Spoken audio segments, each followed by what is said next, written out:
The story opens not with silence, but with light. The year was the middle of the 20th century, the hour one of restless anticipation, and the place a studio filled with the hum of wires, the buzz of bulbs, and the thick air of smoke curling from the lips of producers and cameramen. On the set sat a woman who was not content to be only a pretty face or a careful ornament. She carried herself as one who understood that words could cut as deeply as a blade, and laughter could sting as much as it soothed. This was Jayne Meadows, poised in her chair, eyes gleaming, a smile forming at the corner of her mouth, as though she were about to test the patience of an era built on politeness and restraint. It was in moments like these that she revealed her true power, not through the sweetness expected of women in the age of television's golden dawn, but through candor, wit, and an unblinking willingness to stand apart. Before we journey into her life, I welcome you, listener of distant lands and passing times. Tell me, where do you hear this tale, and at what hour does it find you? Share it below, that others may know we are bound together in memory, even across oceans and decades.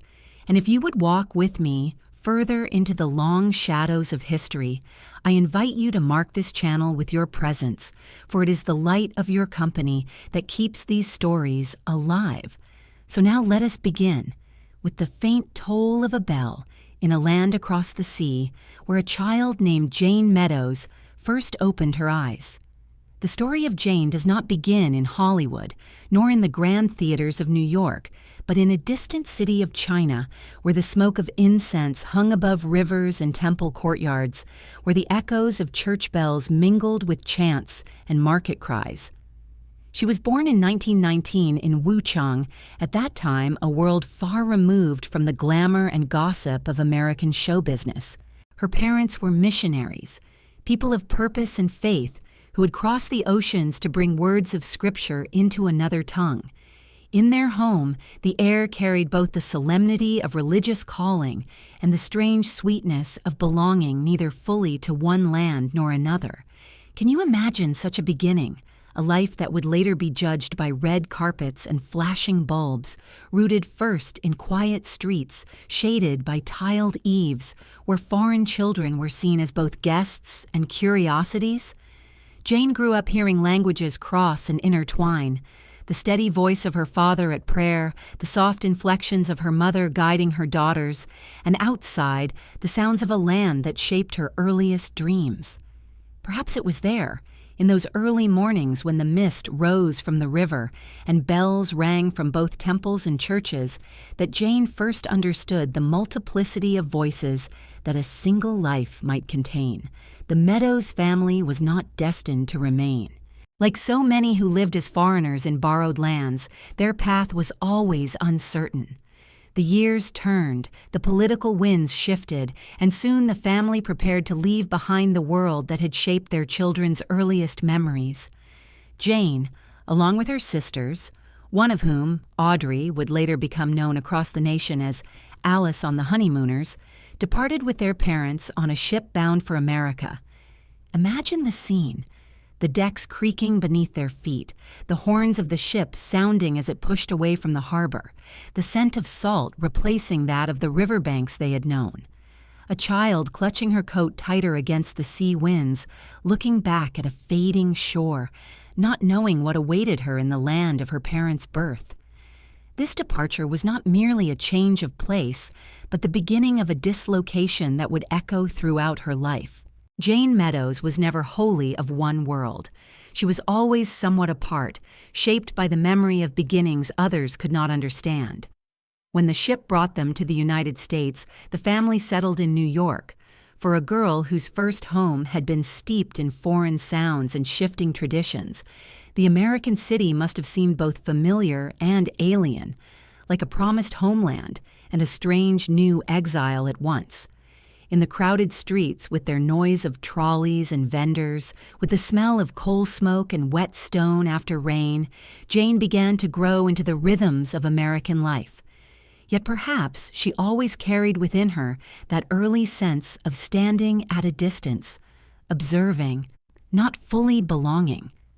This perspective would later sharpen her wit, her ability to look at the world not as it presented itself, but as it truly was, with all its hypocrisies exposed.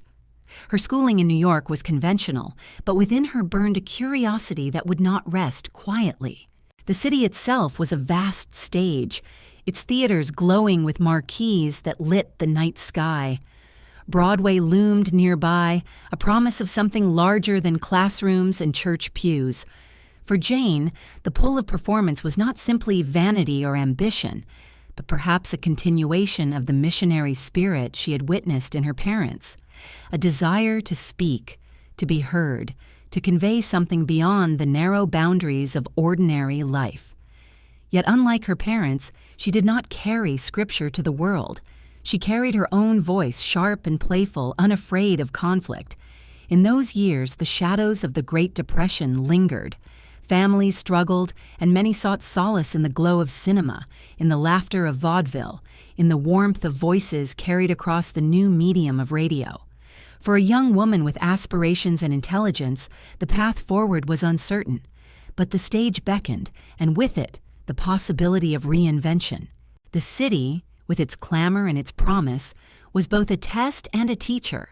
What must it feel like, I wonder, to sense from an early age that you are destined not for quiet obscurity, but for a life lived in the gaze of strangers? Was Jayne restless in her youth, or did she quietly plan her steps, waiting for the right moment to emerge? The records give us fragments, dates, and facts, but between those lines there is only speculation, only the whispers of a personality still forming, sharpening like a blade before its first cut. And so we leave her, for the moment, standing on a rain-washed New York street, books in her arms, watching the lights of Broadway glitter in the distance. Somewhere deep within she knows those lights call to her, though the path is long and uncertain.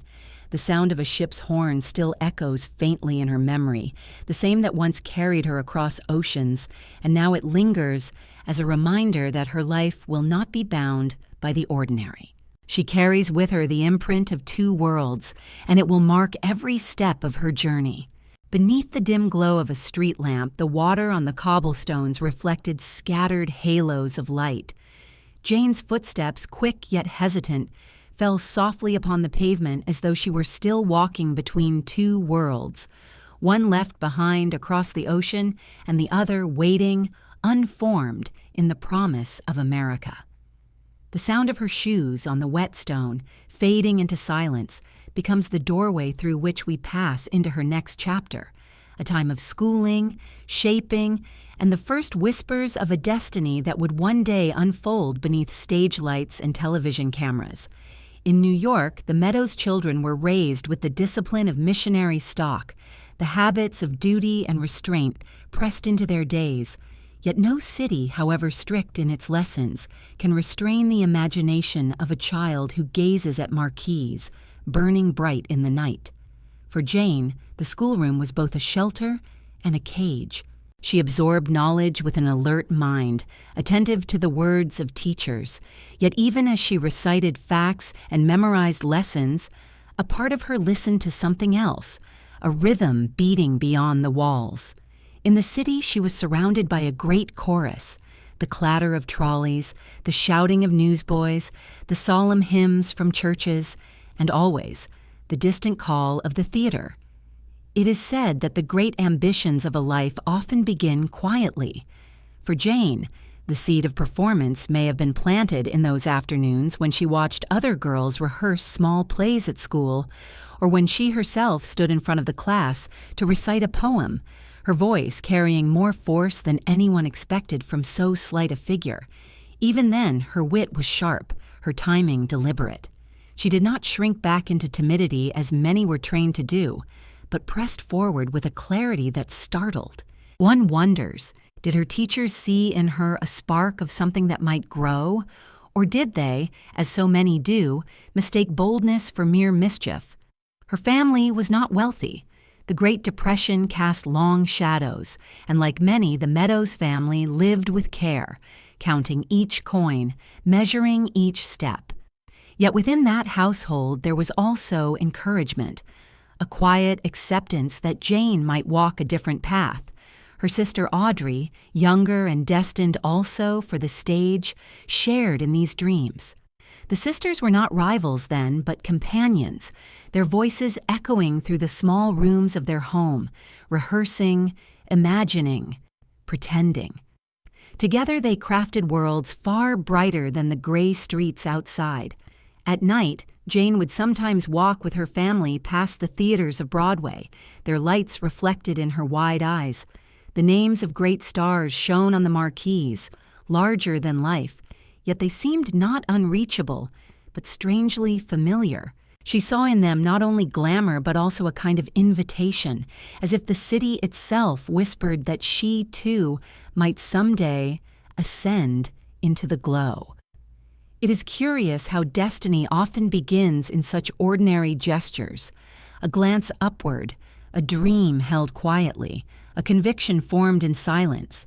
She grew quickly, her features sharpening, her carriage gaining that mixture of poise and impatience that would become her signature. In the classroom, she excelled in words, in stories, in the quick wit that startled her peers. Some admired her, others resented her, for a clever girl in those days was often looked upon with suspicion. The world preferred young women to be gentle, reserved, content with silence. But Jayne could not or would not bend herself into that mold. Even then, there was something about her that defied quiet compliance. The stage drew her nearer. School plays became her first proving ground, where she learned the feeling of light upon her face, the hush of an audience leaning forward. Though the crowd was small, the sensation was vast. A strange transformation occurred when she stepped into a role. She felt both herself and other, both rooted and liberated.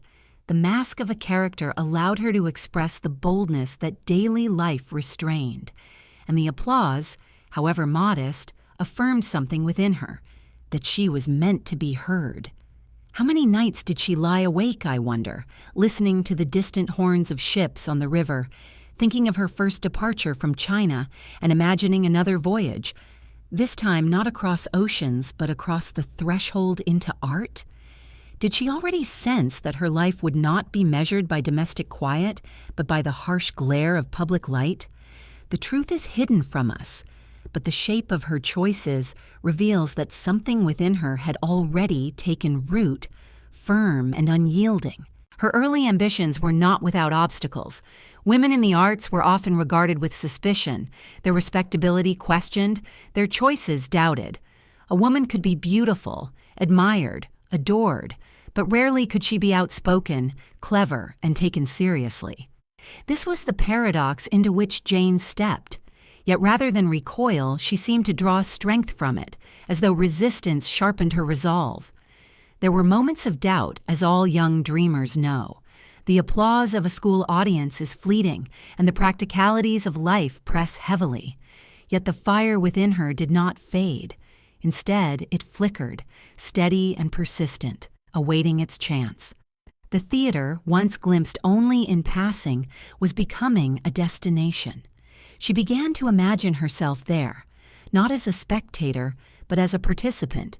An imagination, once formed, has a way of compelling reality. What is ambition if not a form of faith? Her parents carried faith across seas, planting it in foreign soil, tending it with words and rituals. Jayne, in her own way, inherited that same spirit, though her faith was not in scripture, but in the power of performance, the truth of wit, the resilience of presence. She would preach not from pulpits, but from stages, and later from the flickering screens of millions of homes. The days of youth pass quickly. Before long, Jayne found herself stepping beyond the schoolroom into the uncertain threshold of adulthood. She had tasted applause, and it was enough to drive her forward. The city, with its endless theaters, seemed now less a backdrop and more a stage awaiting her arrival. Every sound of traffic, every flash of a marquee, every echo of laughter from a crowded hall fed her hunger. And so, with determination growing, she began to prepare herself for the path ahead. The girl who once stood on rain-washed streets with books in her arms was now watching the curtain rise within her imagination. The rustle of stage curtains, faint at first, grew louder in her mind, until it seemed inevitable that one day she would step beyond them into the full force of light. The curtain stirs but has not yet lifted. She stands waiting, poised, restless, ready. The city breathes around her, vast and indifferent, yet somewhere within its depths lies the stage that will carry her name. And so we pause here, listening to the rustle of stage curtains not yet drawn, a sound that marks both the end of one chapter and the promise of the next. The curtains stir softly, their folds heavy with dust, as though they have been waiting centuries to part. That faint rustle, once only a sound in her imagination, becomes the doorway through which Jayne Meadows now begins to step. From school stages and classroom recitations, she found herself seeking something larger, something where the applause was not polite but powerful, where the voices that judged her were not only those of teachers or family, but strangers, gathered in darkness, waiting for the revelation of performance. It was in the theaters of New York that Jayne first felt the possibility of belonging to a world both merciless and enchanting. Broadway in the 1930s and early 1940s was a place of contrasts, dazzling with its lights, yet often shadowed by the reality of economic hardship, for the Depression still clung to the city's bones. Actors, singers, and dancers crowded auditions, their faces set with desperation, their hearts held in fragile hope. To enter such a world was to risk obscurity, disappointment, and ridicule. Yet to stay away was unthinkable for one whose spirit had already chosen the stage as its dwelling. Jayne pursued acting with a blend of resolve and elegance that caught the notice of directors. She was not the typical ingenue, soft-spoken and pliant. Instead, she carried herself with an air of aloof intelligence, a presence that seemed both inviting and distant. Those who watched her often remarked on her poise, the way she seemed to weigh every word, every gesture, as though she were not only performing but also studying, analyzing, and deciding in each moment how best to command the room. She took roles where she could, in plays that offered little fame but much experience. Each rehearsal was a lesson, each performance a step deeper into the labyrinth of craft. There is a peculiar discipline in acting, one that requires both surrender and control. Jayne learned to give herself over to characters, to feel their rhythms, their sorrows, their desires, while still maintaining that inner sharpness that was wholly her own. The stage was both mask and mirror. She hid within roles, yet through them, audiences glimpsed the unmistakable essence of Jayne Meadows. Her rise was not meteoric, for meteors fall as swiftly as they blaze. Instead, it was steady, deliberate, like the careful laying of stones in a path. She began to appear in larger productions, her name whispered among casting directors, her reputation slowly expanding. To many, she was not the first choice, for she was too opinionated, too striking, too unwilling to fade into the background. But those very qualities drew attention. In an industry that often sought replicas of past successes, she was an anomaly, and anomalies, though inconvenient, cannot be ignored. What did she feel in those early nights, standing in the wings before the curtain rose, the boards beneath her feet trembling with the movement of the company, the smell of grease paint sharp in the air? Did she feel fear? Or was fear already a familiar companion, transformed into energy? The records give us only glimpses, reviews in yellowing newspapers, photographs in forgotten scrapbooks, yet we may imagine her standing tall, her mind alight, her eyes fixed on the audience that waited beyond the glow. It was not long before Hollywood began to notice. The film industry, glittering in its own mythology, was searching constantly for new faces, new presences to shape into stars. Jayne's beauty was undeniable, but it was never the soft beauty of a passive figure. Hers was angular, sharp, commanding, a face that suggested thought, challenge, wit. The studios, bound by their systems of control, may have wondered if such a woman could be molded. But curiosity, as always, won. Offers came, and Jayne, restless and ambitious, accepted. Thus she entered the world of film in the 1940s, a world dominated by contracts, studios, and carefully managed publicity. To survive, there required both adaptability and defiance. Jayne brought both, though never in equal measure. She appeared in roles that showcased her sophistication, her ability to deliver lines with a weight that lingered, her knack for creating characters who were not mere ornaments, but forces within the story. Still, the studios struggled to categorize her. She was neither the sweet ingenue nor the dangerous femme fatale. She was something in between, a woman of intelligence and wit, qualities the system admired yet could not easily exploit. Some critics admired her freshness, others complained she was too cold, too sharp for mass audiences. And here begins the central tension of her career. She would never fully bend to the expectations placed upon women in the golden age of entertainment. The polished image of Hollywood's dream factory had little room for sharp edges, yet Jayne carried hers proudly. Perhaps it was the imprint of her childhood abroad, the sense of being always an outsider, that allowed her to resist the smooth surfaces others accepted. Or perhaps it was simply the essence of her being, impossible to tame. Her name began to appear in magazines, her image photographed in elegant gowns, her posture impeccable. Yet beyond the surface, she was already shaping a reputation not only as an actress, but as a personality. She spoke her mind in interviews, sometimes startling reporters accustomed to safe, rehearsed answers.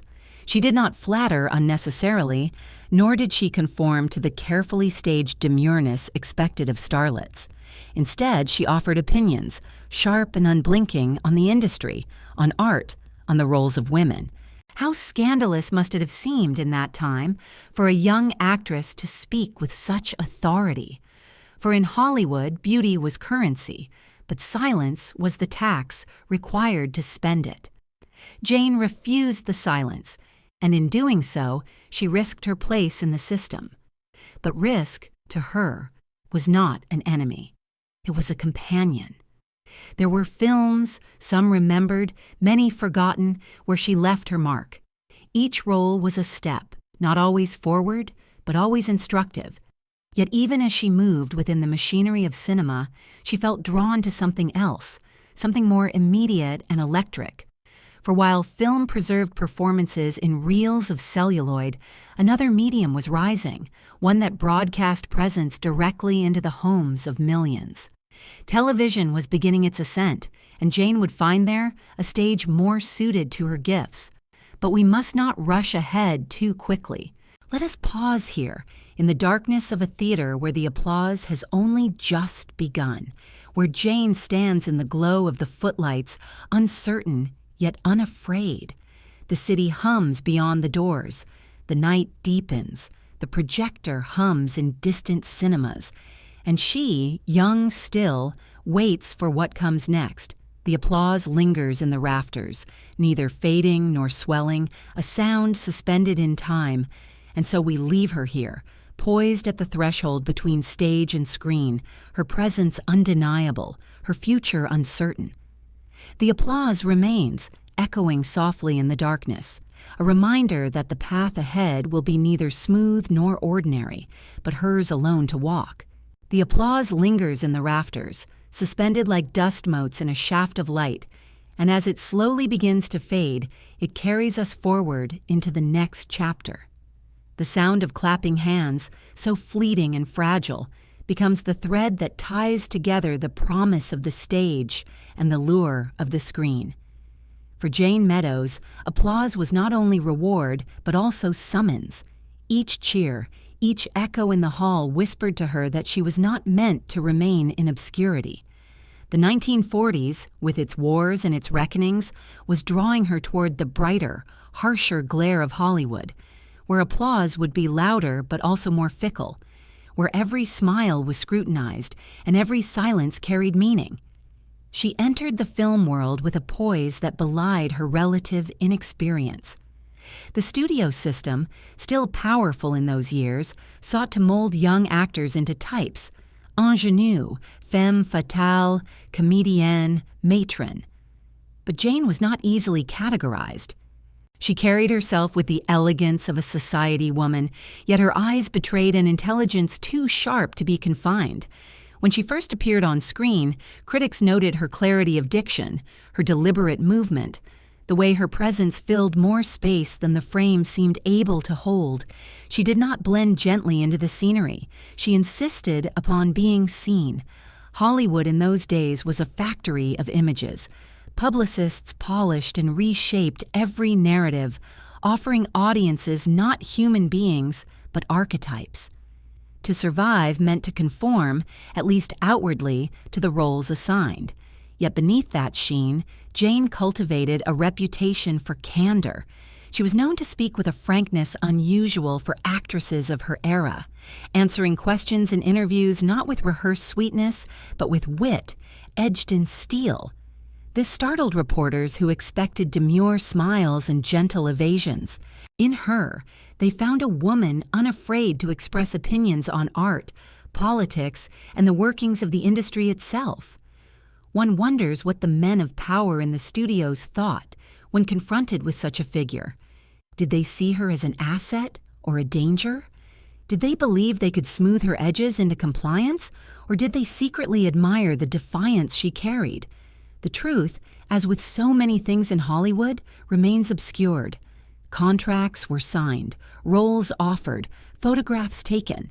Yet beneath each of these acts lay a tension between what the industry wanted her to be and what she insisted upon being. Her film career included dramas and comedies, moments where she shone and others where she seemed miscast, as though the scripts could not contain her complexity. Still, each role deepened her craft. She learned the language of cameras, the subtlety required when a single raised eyebrow might be magnified on screen. She discovered how to shape her sharpness into elegance, how to let silence speak louder than words.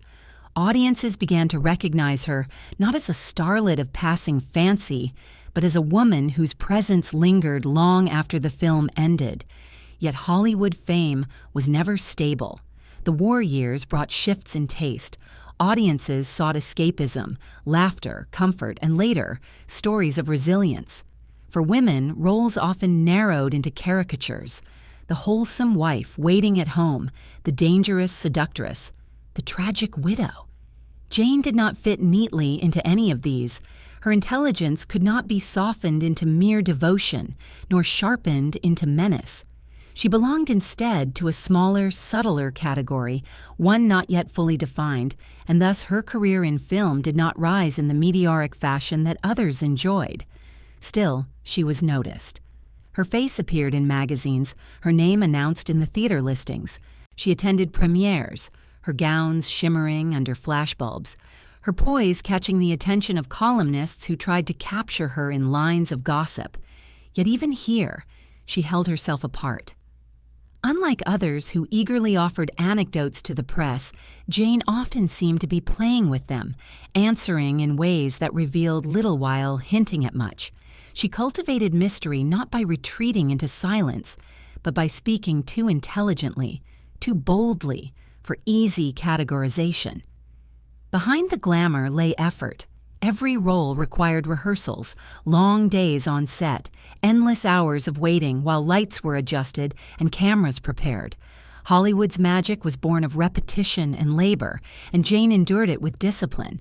Yet one senses she never fully believed in the illusion. For many, stardom was an altar at which they worshipped, but Jayne approached it more as a stage upon which to experiment, a platform from which she might eventually leap towards something truer. It was during this period that she began to sense the limits of cinema. The screen preserved performances, yes, but it also constrained them, trapping them within celluloid, subject to editing and manipulation. Jayne's wit, her quick tongue, her sharp repartee, these were qualities that thrived in immediacy. Film, with its scripts and retakes, could not fully capture her. What she longed for, though perhaps she did not yet know it, was a medium that would allow her to spar in real time, to reveal herself not through carefully staged scenes, but through the electricity of live exchange. That medium was on the horizon, still young, still uncertain. Television. But before the glow of television, there were years more of film rolls, of red carpets, of parties where laughter mingled with calculation, where alliances were formed and broken beneath chandeliers. Jayne moved within these circles with grace, but she never wholly surrendered to them. There was always something watchful in her, a distance that made her both alluring and unsettling. Those who met her often remarked that she seemed to be appraising them, as if weighing their worth even in casual conversation. Such qualities do not endear one to all, but they set her apart. In the late 1940s, the war over, America entered a period of optimism and conformity. Hollywood, too, adjusted, offering stories of domestic bliss, triumph, and innocence. For Jayne, this was both opportunity and challenge. She could appear elegant and poised in such stories, yet the undercurrent of her wit often pushed against the surfaces. She was not content to smile sweetly and fade into the background. Each role she took carried with it the trace of her independence, the suggestion that here was a woman who thought for herself, even when the script denied her the lines. And so, the 1940s closed with Jayne Meadows established, admired, yet still somewhat restless. She had gained recognition, but not the stardom that chains as well as crowns. Perhaps this was a gift, for it left her free to pivot toward what was coming. The applause of film audiences was gratifying, but it did not fill her as did the immediacy of performance. She was a creature of presence, and presence requires more than celluloid. As one decade yielded to the next, the hum of a projector wheel spinning on carried her forward. The sound of reels turning in darkened theaters, steady and mechanical, becomes our transition. For it is in that sound we sense both the continuation and the end of one chapter. The wheel turns, the film unspools, the images flicker, and Jayne waits for the next light to claim her. The wheel turns, the film unspools, the steady hum of the projector continues long after the audience has left their seats.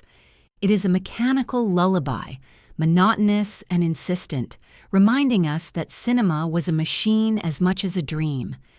Jayne Meadows stood at the edge of that machine, having tasted its offerings yet sensing its limits, and it is from this quiet whirring that her path now carries us forward into the strange new glow of television. In the late 1940s and early 1950s, television was no longer a novelty, but not yet the empire it would become. Sets began to flicker in living rooms, their screens glowing like small hearths where families gathered each evening. Unlike the grandeur of theaters, this was intimacy. Performance carried directly into the private spaces of ordinary people. For someone like Jayne, whose strength lay in quick wit and sharp presence, television offered a stage more immediate, less encumbered by the artificial polish of the studios. She embraced it not with hesitation, but with hunger, as though she had been waiting all along for a medium that could match her tempo. Her entry into television came with guest appearances, interviews, panel shows, places where her intelligence could shine without the confines of a script. Audiences were struck by her readiness to spar, her unwillingness to play the soft and demure roles that so many women on television were expected to inhabit. She spoke her mind with elegance, yet also with force, and in doing so she startled and intrigued. Where others smiled politely and deferred, Jayne challenged, joked, and sometimes skewered with a glance or a phrase. Game shows, in particular, revealed her talent. On panels, she was lively, witty, and unafraid of confrontation. The questions were often trivial, but Jayne's responses elevated them into moments of sly humor and pointed commentary. She became known as someone who could carry a conversation, twist it, expose its silliness or its pretense, all without raising her voice. Audiences leaned forward, uncertain of what she might say next. For in an age that prized predictability, She was unpredictable, and that was its own scandal. Television executives both admired and feared her. On the one hand, she brought energy, sophistication, and a touch of glamour. On the other, she was not easily controlled. Unlike the actresses who followed carefully scripted lines, Jayne often slipped beyond what was expected. The live nature of much television in those years meant that words, once spoken, could not be recalled, and Jayne's words often cut more deeply than polite society allowed. Some loved her for it, others criticized her as too sharp, too opinionated, but all remembered her. It was here, in the glow of television, that her marriage to comedian Steve Allen began to take on the shape of legend. Allen, himself a pioneer in television, was drawn to her intellect as much as her beauty. Their union was more than romantic.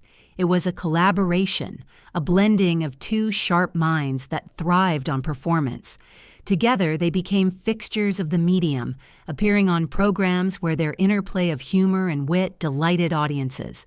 To see them together was to witness sparks, not only of affection but of contest, as though they were continually testing and challenging one another, sharpening themselves on the grindstone of conversation. What must it have been like, I wonder, for viewers in the 1950s, sitting in their living rooms, to watch a woman on the screen who did not bow her head, who did not soften her voice, who instead met men's words with equal force, sometimes overturning them entirely? Did it unsettle them, or did it quietly liberate them, suggesting that there was another way a woman might exist in the world? The records tell us of controversies, of critics who scolded her for being too outspoken, too unfeminine in her command. Yet the very persistence of her presence on screen shows that she was also cherished, admired, and perhaps secretly envied. Her glamour was part of the effect, yet it was not a superficial one. She dressed elegantly, her hair styled with precision, her jewelry chosen with care. But these were not mere decorations. They were armor, a presentation that allowed her words to strike without being dismissed.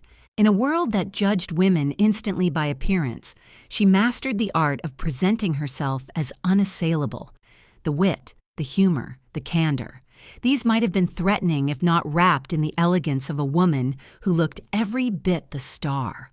In this way, Jayne played both within and against the rules, a balancing act that allowed her to endure. Still, the criticism stung.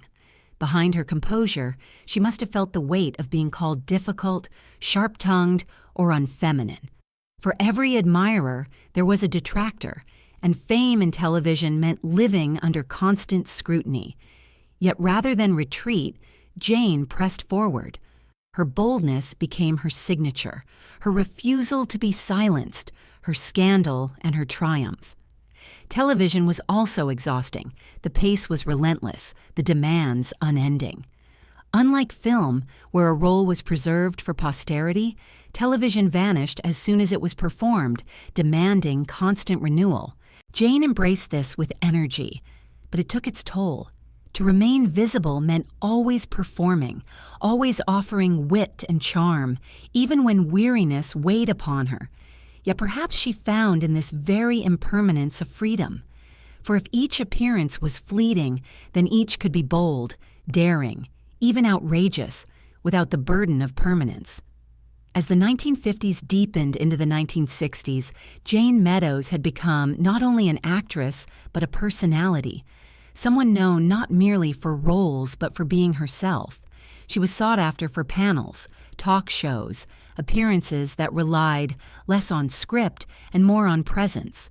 This, more than any film, was her legacy. A woman who carved out a place in the most intimate of media by refusing to soften her edges.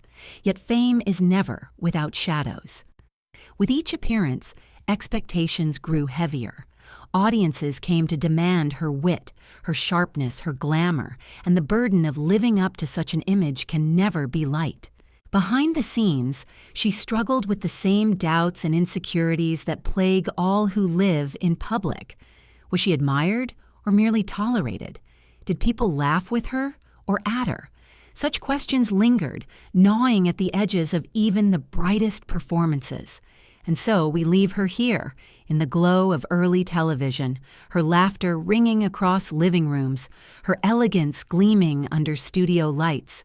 She sits at a panel table, the cameras trained upon her, the buzzers of a game show rattling playfully. The sound of those buzzers, sharp and insistent, fades into the air, becoming the thread that will carry us onward into the next chapter of her life, where her wit becomes both her crown and her burden. The playful rattle of the buzzers lingers, a sound both light and insistent, as if reminding us that wit must always be tested, timed, and measured against the expectations of others. That sharp, mechanical noise, fading into silence, carries us forward into the deeper current of Jayne Meadows' life within television, where the stage was no longer borrowed, but fully her own, and where her presence became both celebrated and scrutinized in equal measure. In the 1950s, the small, glowing box had begun its conquest of American evenings. Families arranged their furniture not around fireplaces or pianos, but around screens that brought voices and faces directly into their homes. This intimacy was unlike anything that had come before. Film was distant, a spectacle to be sought in theaters. Radio was disembodied, a voice without a body.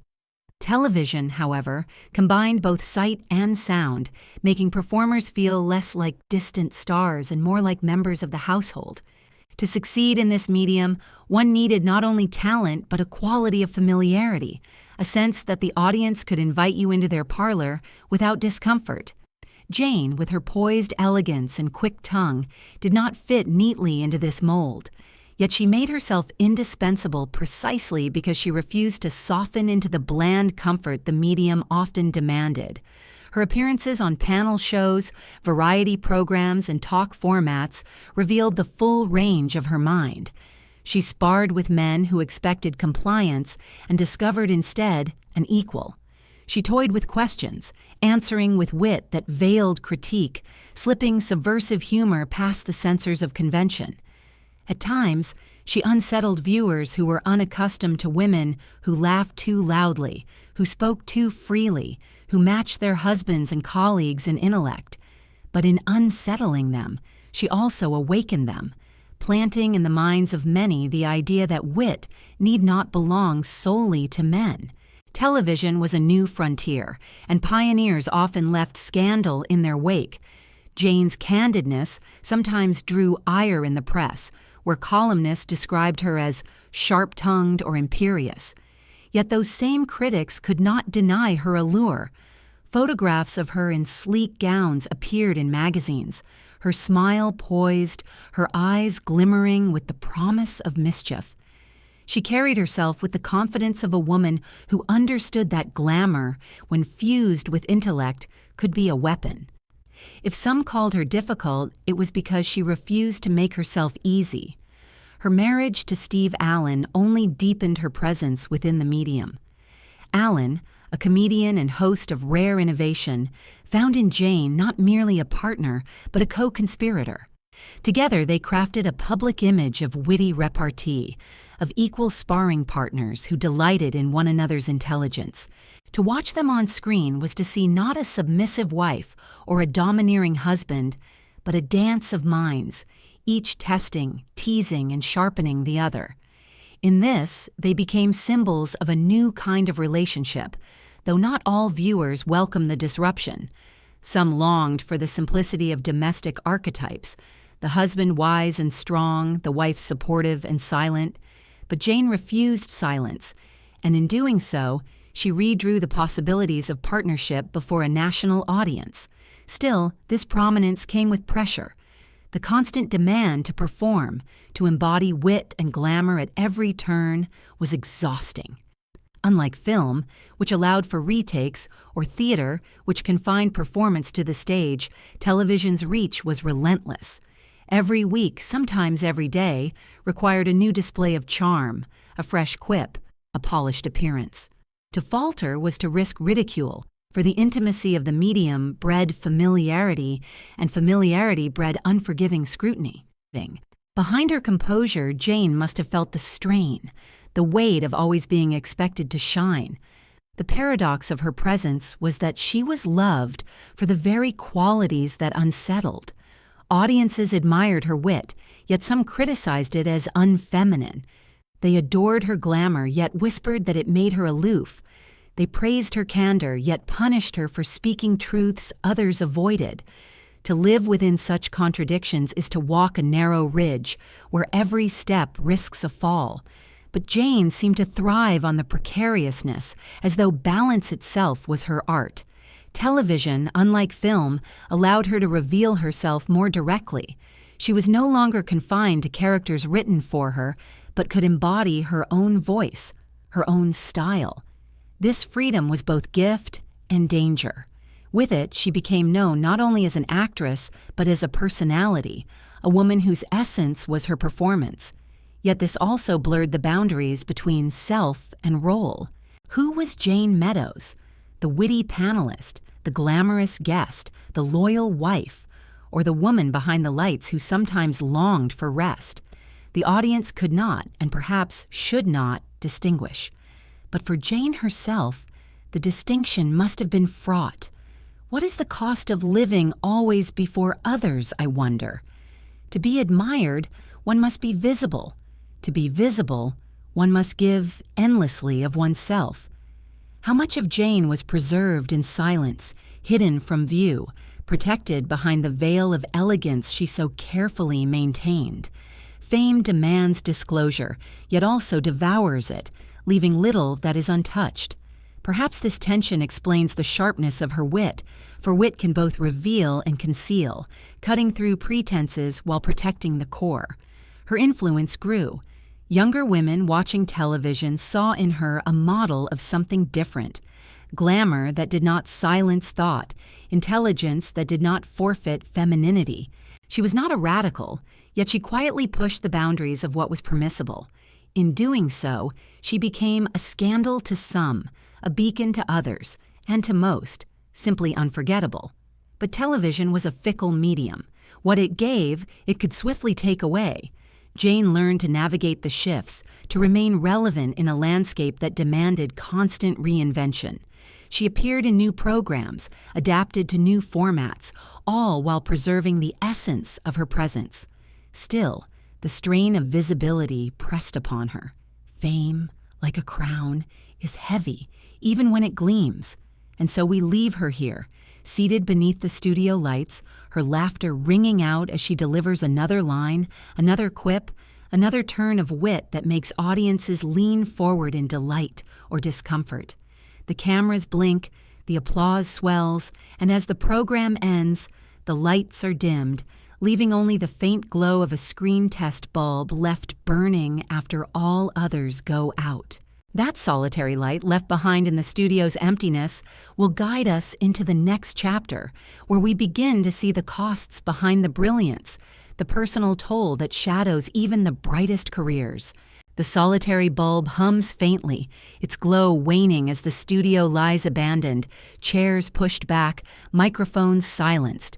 That light left behind in emptiness becomes our passage forward, for it speaks not only of labor, but of companionship, the waiting presence at the end of long days, the promise that beyond the glare of cameras, there is another life. And so it guides us to the union of Jayne Meadows and Steve Allen, a marriage that was not only personal, but profoundly public, a partnership that played out both on the screen and in the hidden chambers of their lives. When Jayne first encountered Steve Allen, she found in him not simply a man, but a mirror of wit. He was a comedian, quick with improvisation, restless with invention. Where others might have been unsettled by Jayne's sharpness, Steve was delighted. He met her not with resistance, but with equal energy, as though he had discovered in her the partner he had been unconsciously waiting for. Their courtship was less a soft romance than a lively duel, a dance of words, each testing the other's timing, each delighted to find themselves matched. Marriage came in 1954, a year that placed Jayne not only at the side of a celebrated entertainer, but also firmly within the orbit of television history. for Steve Allen was carving his place as a pioneer, the creator and host of shows that defined the medium's new possibilities. Jayne entered not as a shadow behind him, but as his equal, a partner who would appear alongside him in interviews, specials, and conversations that carried the glow of their shared intellect. Their union was glamorous, yes, but also unsettling to many, for it revealed a woman who did not retreat into the background of her husband's fame, but stood boldly beside him. The image of the Allens became iconic. Steve with his piano, his quick improvisations, his playful humor, Jayne with her elegance, her wit, her gaze that seemed to cut through any pretense. Together, they embodied something unusual in the 1950s, a marriage of equals, at least in appearance, a balance of male and female voices where neither dominated but both sparred joyfully. To viewers, this was refreshing, though not without controversy. For some, it was charming, evidence of modern partnership. For others, it was threatening, undermining the comfortable hierarchies that popular culture so often reinforced. Theirs was not a marriage hidden from the world. They allowed the public to glimpse their dynamic, to witness their banter, to imagine their home filled with laughter and lively debate. Yet what is shown to the world is always only part of the truth. Behind the stage, the pressures of performance did not vanish. Steve Allen's career was demanding, his innovations constant, and Jayne, though supportive, also carried ambitions of her own. Balancing their lives meant navigating not only love, but rivalry. For each was a performer in their own right, each accustomed to attention, each longing to be seen. What must it have felt like for Jayne to be both celebrated as a witty wife, and yet sometimes overshadowed by her husband's brilliance? Did she ever resent the way his name carried more weight, his projects defined the rhythm of their lives? Or did she find in his creativity a source of inspiration, a ground upon which to build her own presence? We cannot know with certainty, but it is easy to imagine that the truth was complex, a mixture of pride and frustration, of admiration, and the occasional sting of being eclipsed. Still, their marriage endured, and by all accounts it was a union of affection as well as performance. Steve admired Jayne's strength, her ability to match him word for word, her refusal to play the docile role that so many expected. Jayne, in turn, admired Steve's restless inventiveness, his refusal to settle, his constant pursuit of new ideas. Together, they built not only a public image, but also a private life that weathered decades of change. In the 1950s and 1960s, as their appearances together multiplied, they became fixtures of the entertainment world. They attended parties, benefits, premieres, their photographs appearing in newspapers and magazines. Their banter became a model of sorts, their marriage a spectacle as much as a sanctuary. Audiences loved to imagine them at home as they were on screen, trading jokes, laughing, challenging one another. Yet the truth of marriage, as always, is more layered. Laughter cannot erase exhaustion, and wit cannot wholly shield against the wear of time. Jayne's identity within the marriage was complicated. She was admired not only as Steve's wife, but as an independent presence. Yet she was also often defined in relation to him. In interviews, questions about her own work sometimes yielded to inquiries about Steve's projects, his routines, his achievements. For a woman who had built her career on sharpness and independence, this must have been both gratifying and wearying.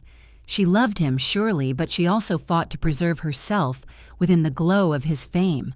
The scandal, if it may be called that, was subtle. It was not infidelity or betrayal that drew whispers, but the very fact of her equality, her refusal to recede. Some critics accused her of being too dominant, too visible, of taking too much of the spotlight. Others dismissed her as merely ornamental, failing to recognize the weight of her wit. In either case, she confounded the expectations of what a wife in the public eye should be, and this, in its own way, was more scandalous than any personal failing. She refused to fit the role that was written for her.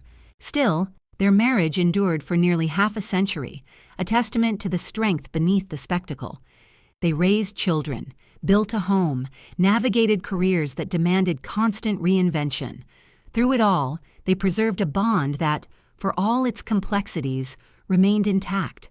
When Steve Allen died in 2000, Jayne survived him by 15 years, and in those years she often spoke of him with affection, as though their dialogue continued even beyond death.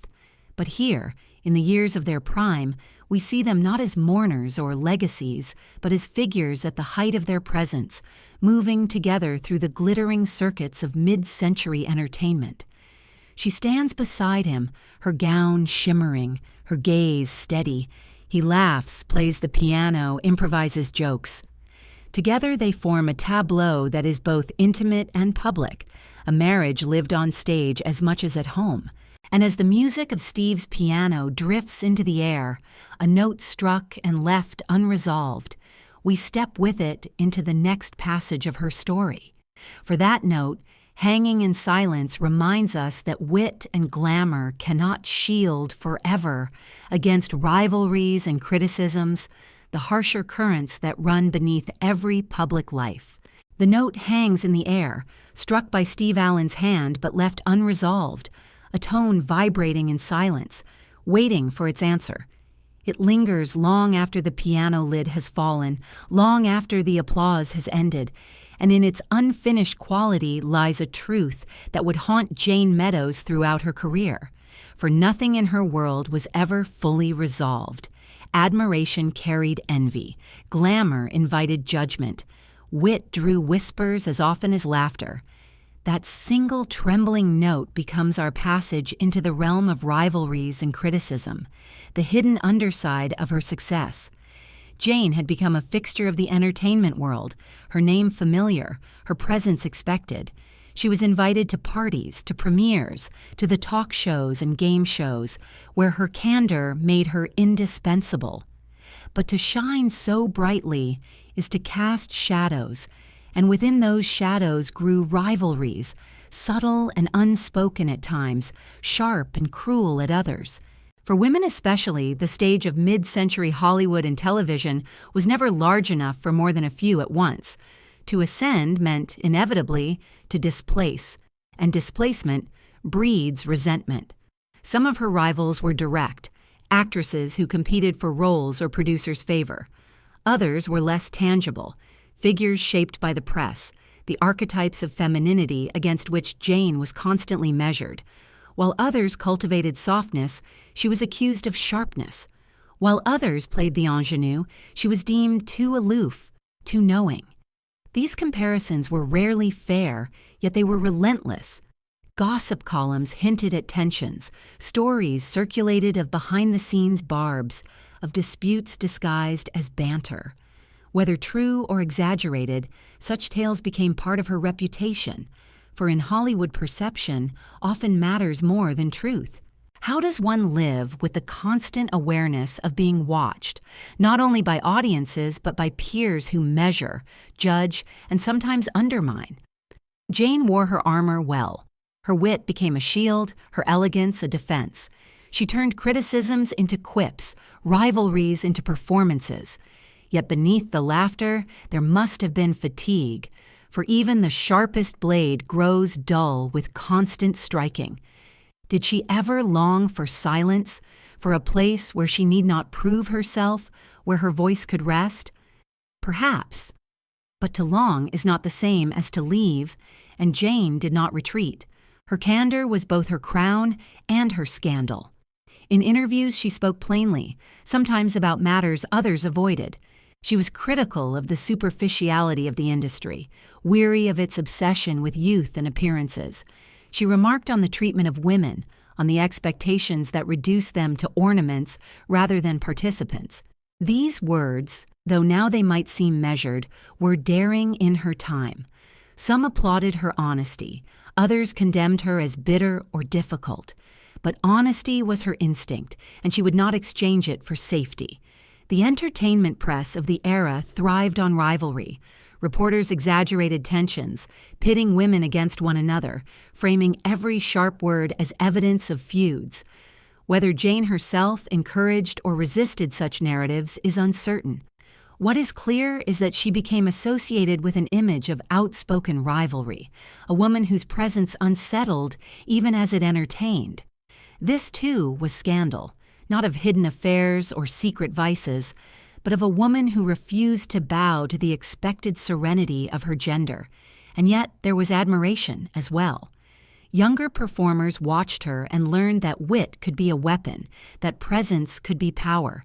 She opened doors not by preaching, but by embodying another way of being. In the laughter of her retorts, in the sparkle of her eyes as she deflected a patronizing comment, there lay a lesson that women need not choose between intelligence and visibility, between strength and elegance. Still, such lessons are often resisted, and for every admirer there was a detractor. One story recalls her clashing with another actress during a rehearsal, their voices rising as each refused to yield. To some, it was evidence of Jayne's difficulty, her unwillingness to cooperate. To others, it was proof of her integrity, her refusal to be diminished. The truth, as always, lies somewhere between perception and reality. But the story endured, whispered, retold, feeding the image of Jayne as both formidable and scandalous. What is rivalry, if not a mirror in which we see our own insecurities? Perhaps the women who bristled at Jayne's presence did so because she revealed possibilities they feared to claim. Perhaps Jayne herself, in her sharpness, sometimes masked her own doubts, projecting strength where she felt vulnerability. Such is the nature of public life. No one is entirely what they appear, and yet the appearance becomes the only thing remembered. The cost of these rivalries was subtle but real. They isolated her at times, set her apart within the industry. Opportunities may have been lost, friendships strained, alliances weakened. Yet Jayne persisted. She continued to appear, to perform, to dazzle with her presence. She refused exile, even when exile might have been easier. In this refusal lay her defiance, her quiet triumph. But the unresolved note of Steve Allen's piano still vibrates, reminding us that every triumph carries its unfinished chords. For Jayne, the rivalries and criticisms were never entirely resolved, never silenced. They lingered like echoes in the rafters, reminders that her path was not smooth, that each step forward left behind whispers.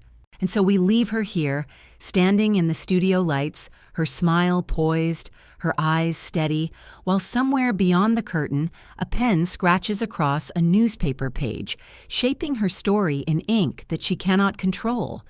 The sound of that pen, steady and insistent, becomes the doorway to our next passage, where the written words of gossip and criticism will press more heavily, and where Jayne must contend not only with rivals, but with the relentless labor of maintaining fame itself. The pen scratches across the page, its nib biting into paper, a sound at once trivial and terrifying. For what is gossip but ink made permanent, judgment given form, whispers pressed into print? That insistent scratching carries us forward into the weight of expectation, into the labor of fame itself, where Jayne Meadows found that applause, once sweet, had become an obligation. An image, once chosen, became a burden to maintain. Fame is not merely being seen, it is the endless demand to remain visible. For Jayne, who had once stood in awe before the lights of Broadway, who had once thrilled at the applause of modest school audiences, visibility now pressed upon her like a heavy cloak. The public knew her as witty, elegant, sharp, unafraid, and so she was expected at all times to embody those very qualities, to never falter, never stumble, never allow fatigue or sorrow to dull her presence. The price of recognition was constancy, and constancy is a cruel demand for any human soul. She dressed with care, her gowns chosen not only for beauty but for the message they conveyed. She styled her hair, selected her jewels, polished her smile. Each appearance was a performance, even when she was not on stage. For the cameras lingered everywhere, at parties, on sidewalks, in restaurants. A single careless moment could undo weeks of careful presentation. Jayne knew this. and she bore it with grace. Yet grace is not without cost. Behind the elegance lay exhaustion, the endless rehearsal of self. Television magnified the demand. Unlike film, where roles were finite, or stage, where performances ended each night, television required constant renewal. Each week brought another appearance, another panel, another chance to dazzle or disappoint. The medium was hungry, insatiable, and Jayne fed it with her wit and presence. Yet one wonders, how often did she return home drained, longing for silence, longing to remove the mask of sparkle and sharpness that the world demanded? Critics, too, weighed heavily. Reviews praised her intelligence but questioned her warmth, admired her glamour but doubted her sincerity. In one column, she might be lauded as a pioneer of television wit. In another, she might be dismissed as too cold, too opinionated, too unwilling to fit the mold of agreeable femininity. The contradictions themselves revealed more about the society that judged her than about Jayne herself. For what they desired was impossible: a woman who was clever, but not threatening, glamorous, but not intimidating, candid, but never too candid. Jayne refused these impossibilities, and in refusing them, she became both admired and maligned. The maintenance of fame was not only external, but internal. Doubt crept in at quiet hours, when the cameras were gone, when the applause had faded, when the columns could not be unread. Did people laugh with her or at her? Did they admire her sharpness or resent it? Was she carving a place for herself, or was she only tolerated as an anomaly, a curiosity? Such questions are the silent companions of all who live in public, and Jayne was no exception. Yet she rarely allowed them to show. Her armor of wit was polished, her shield of elegance held firm. But armor, though protective, is also heavy. She persevered, appearing on programs, sustaining her image, building a legacy in real time. Each day she added to the edifice of her fame, stone upon stone, but the higher it rose, the more precarious it became. For fame is a structure without foundation, built not on truth, but on perception, and perception shifts like sand. To maintain it requires constant vigilance, constant labor, constant sacrifice. Jayne gave this labor, and in doing so, she secured her place in memory. But she also paid its cost in weariness, in the unspoken loneliness of being always on display. The industry itself conspired against ease. Hollywood, television, the press, all demanded youth, freshness, novelty. For women especially, the passage of time was treated as betrayal. Each year brought whispers. Was she still beautiful, still relevant, still worthy of the screen? The cruel arithmetic of appearance weighed heavily, yet Jayne refused to vanish quietly. She carried herself with defiance, showing that age need not erase glamour, that wit need not fade with years. But such defiance, too, was labor, and she bore it with the quiet strength of one who knows retreat is not permitted. Fame also shaped relationships. Friends might admire, but also envy. Colleagues might praise, but also compete. Even within marriage, the glow of public life could cast shadows. Steve Allen, himself a towering presence, shared her spotlight, and together they bore the scrutiny of being both individuals and a couple. Every gesture between them, every word exchanged, could be interpreted, dissected, retold. The private became public, and the public became spectacle. How does one preserve intimacy beneath such scrutiny? Perhaps their shared wit was not only performance, but protection, a way of shielding the vulnerable truth of their bond behind laughter. And yet, for all its demands, fame was not without joy. There were moments when Jayne basked in applause, when her quips landed perfectly, when audiences roared with laughter or gasped with delight.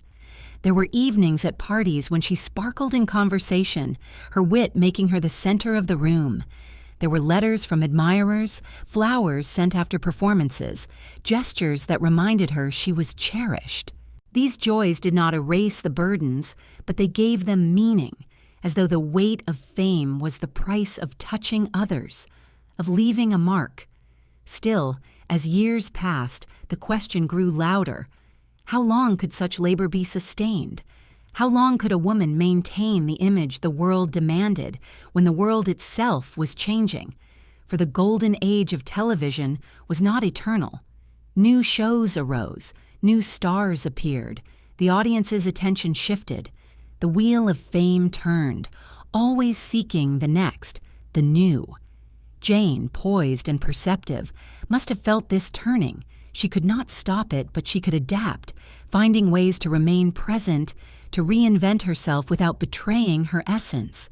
And so we leave her here, standing in a dressing room, the mirror before her reflecting both the face of glamour and the shadow of weariness. Around her lie gowns, jewels, scripts, the tools of her performance. She adjusts her earrings, smooths her hair, prepares once more to step before the cameras. The applause awaits, as it always does, demanding to be fed. And in the quiet before she opens the door, the mirror reflects not only her image, but the faint flutter of fan letters piled on the vanity, their envelopes unopened, their words waiting to be heard.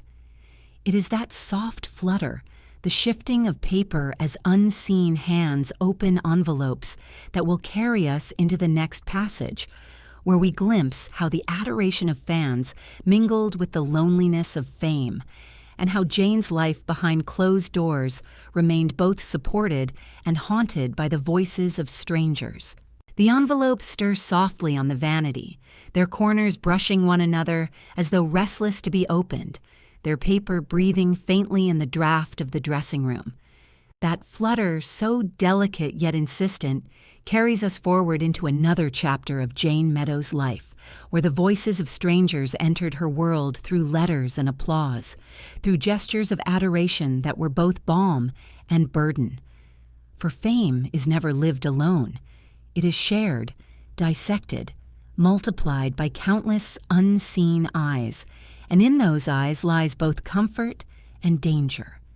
Fan letters arrived in stacks, some scrawled hurriedly, others carefully composed in elegant script. They came from housewives who admired her wit, from young women who envied her glamour, from men who adored her beauty or feared her sharpness. Some offered praise, others advice, and a few crossed into obsession. Jayne read them, sometimes smiling, sometimes frowning, sometimes setting them aside unopened when the flood grew too great. The letters reminded her that she was not merely performing into a void. She was reaching people, stirring them, unsettling them, making them feel. And yet their constant arrival also reminded her that she belonged not wholly to herself, but to a public that claimed pieces of her with every word they wrote. What does it mean, I wonder, to be loved by strangers? To be adored not for the quiet truths of oneself, but for an image projected through screens and photographs. Does such love nourish, or does it hollow? For Jayne, the letters were both affirmation and weight. They proved her impact, yet they also pressed upon her the obligation to maintain the qualities her admirers expected. If she faltered, if she changed, would their affection vanish? The very adoration that sustained her was also a chain, binding her to the persona she had created. She kept some letters close, treasuring them as reminders of connection. A line of admiration, a confession of inspiration, a story of a viewer who felt less alone because of her sharpness. These were gifts, tokens of a bond that stretched across distance. In quiet moments, perhaps when exhaustion pressed upon her, she could open such letters and feel less isolated, reminded that her struggles mattered to others. Yet for every letter of tenderness, there were others that unsettled her, filled with demands, judgments, even veiled resentments. To be visible is to invite projection, and Jayne became the canvas for countless desires and frustrations. The paradox of fame is that it creates intimacy with strangers while straining intimacy with those closest. Jayne's public adored her, yet those in her private life saw the toll. Steve Allen, ever supportive, sometimes joked about the attention, deflecting with humor what might otherwise have felt threatening. But for Jayne, the knowledge that strangers claimed a piece of her, even if only through words, must have been disquieting. Did she ever wish to gather those letters, to burn them, to reclaim her selfhood from the multitude of hands that grasped at it?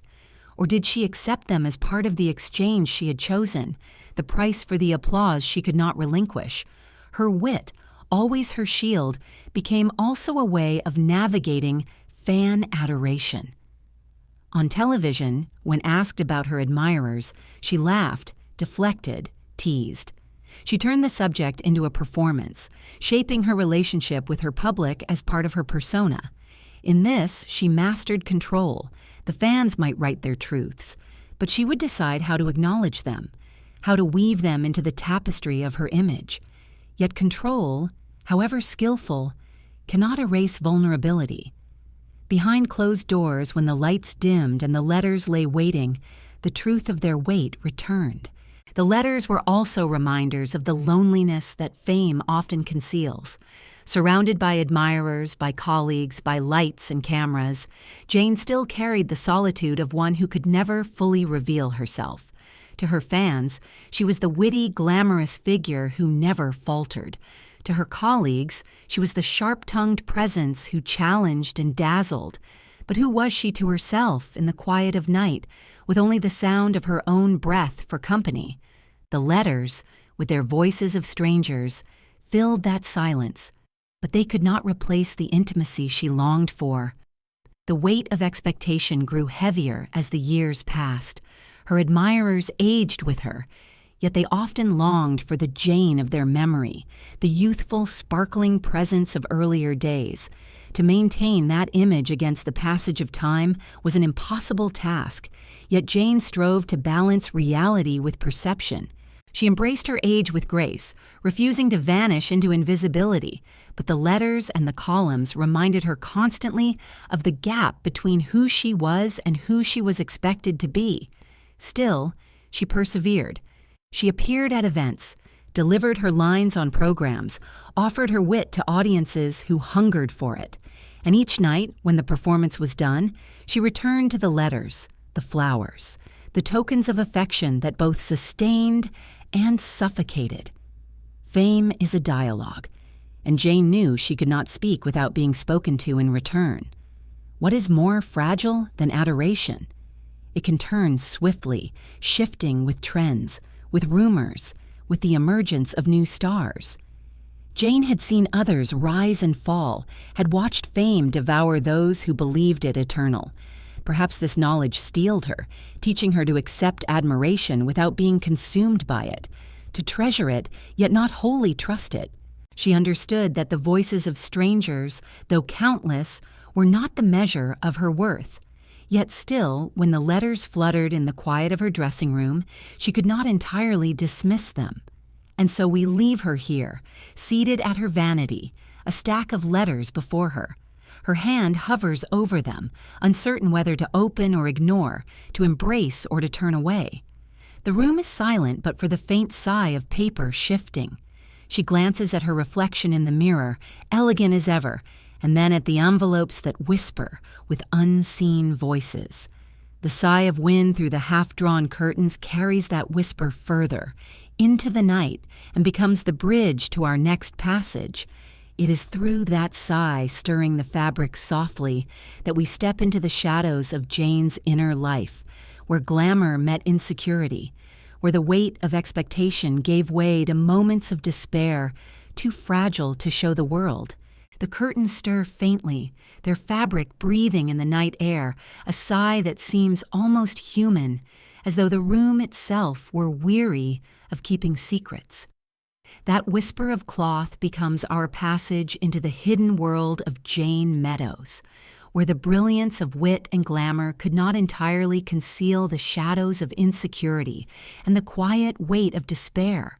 For every life lived under the gaze of millions is also lived in solitude. And behind the perfect reflection in the mirror, Jayne carried doubts that she revealed only to herself. To the public, she seemed unshakable. Her smile was practiced yet radiant, her responses quick, her presence unflinching. But the truth of a woman is never contained in the images others hold of her. In the stillness of her dressing room, in the pauses between engagements, Jayne faced the same questions that haunt all who perform for approval. Am I truly admired or only tolerated? Do they love who I am or the mask I have made? How long will they want me before they turn away? These questions, never answered, returned again and again, like echoes in a cavern. The weight of appearances pressed hardest as the years advanced.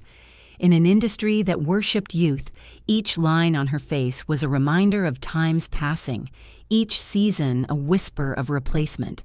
For men, age could lend gravitas, deepening their authority.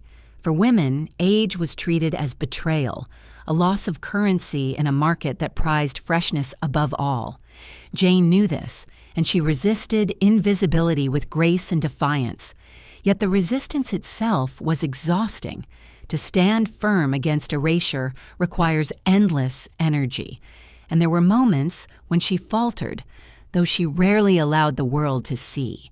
Her wit, once a source of joy, could sometimes feel like a cage. Audiences expected her to be clever, to respond with perfect timing, to never be at a loss for words. But no one can always be sharp, and the pressure to maintain such brilliance was heavy. Did she ever sit in silence, longing to be allowed dullness, ordinariness to rest her mind as others could? Perhaps. Yet she was not given that luxury. The world demanded sparkle, and she delivered, even when her spirit longed for quiet. There were rivalries, yes, but there were also the subtler wounds of indifference, of being overlooked, of being invited only as decoration rather than participant. For a woman of intelligence, such slights cut deeply. Jayne, who had built her presence on defiance of such roles, must have felt both anger and sadness when she was dismissed or diminished. Her sharpness, though often celebrated, was also used against her, portrayed as coldness, as bitterness, as arrogance. To be a woman who speaks is to be judged, and Jayne bore that judgment with resilience. But even resilience cannot erase hurt. The loneliness of fame deepened in these years. Surrounded always by people, audiences, colleagues, admirers, she sometimes felt more isolated than ever. For true intimacy requires being seen as one is, not as one appears. And how many saw Jayne in her fullness? To most, she was the witty star, the glamorous wife, the sharp-tongued presence on screen. But the quieter Jayne, the weary Jayne, the vulnerable Jayne. How often was she allowed to exist? Perhaps only in fleeting moments with Steve or in the privacy of her own reflection. Her struggles were not unique, yet they were magnified by visibility. The pressure to maintain beauty, to remain relevant, to live always in the public eye. These are burdens that break many. For Jayne, they became a constant undertone, the shadow beneath the light. She did not collapse beneath them, but she carried them, and carrying itself is a kind of sorrow.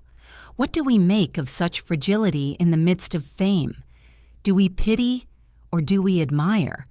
Perhaps both. For it is in the acknowledgement of weakness that we find the measure of strength. Jayne, who seemed so unshakable, was in truth deeply human, haunted by the same doubts as any, yet compelled to bear them beneath a brighter glare. Her scandal, if one can call it so, was not in vice or betrayal, but in the very fact that she dared to live as herself in a world that sought to tame her. Still, her inner life was not only despair. There were moments of joy, of laughter, of contentment that balanced the shadows. Her marriage, for all its complexities, offered companionship, a place where she could let her wit run freely without fear of judgment. Her friendships, though tested by rivalry, also brought solace. And within herself, she carried a resilience born of early displacement, of learning from childhood that identity is never fixed, but always chosen. It was this resilience that allowed her to face the mirror each day, to smooth her gown, to step once more into the lights, even when she longed to withdraw. And so we leave her here, standing at that mirror, her reflection framed by half-drawn curtains that sigh with the night. Her face, elegant yet marked by time, gazes back at her with both pride and doubt. She adjusts her hair, lifts her chin, and prepares to re-enter the world that demands her brilliance. The sigh of the curtains fades, replaced by the quiet click of a jewelry box closing, its clasp shutting with finality, as though locking away the fragile truths she dared not display. That click, sharp and certain, becomes our bridge into the next passage, where we turn to the outward expression of her identity, to the glamour and style that became her armor as much as her adornment, a shield against the scrutiny that never ceased. The clasp of the jewelry box snaps shut, a sound crisp and final, as if sealing away not only jewels but unspoken truths. That metallic click lingers in the air like a secret never to be told, and from it we move into another realm of Jayne Meadows' life, where adornment became expression and fashion was less vanity than shield. For in a world that measured women first by appearance, Jayne chose to make her style a weapon as well as a declaration, each gown and each jewel an argument against erasure. Clothes had always carried meaning for her. From her earliest days in New York, watching the lights of Broadway flicker above the city streets, she understood that how one presented oneself could shift the way the world responded. In her case, she refused invisibility. Elegance became her armor, the shimmering fabric and polished details not only pleasing to the eye but reminding all who looked that she belonged on the stage of public life. To wear a gown was to occupy space boldly. To arrange a strand of pearls just so was to mark herself as unassailable. She did not dress carelessly. Each public appearance was considered, each choice deliberate. The shape of a collar, the cut of a skirt, the gleam of a brooch. These were not trivial but essential, forming a shield that turned the gaze of others from judgment to admiration. For Jayne knew well that wit, however sharp, might be dismissed if it came from a woman who did not embody elegance. But wrapped in glamour, her sharpness became irresistible, as though beauty gave her license to speak truths others might silence.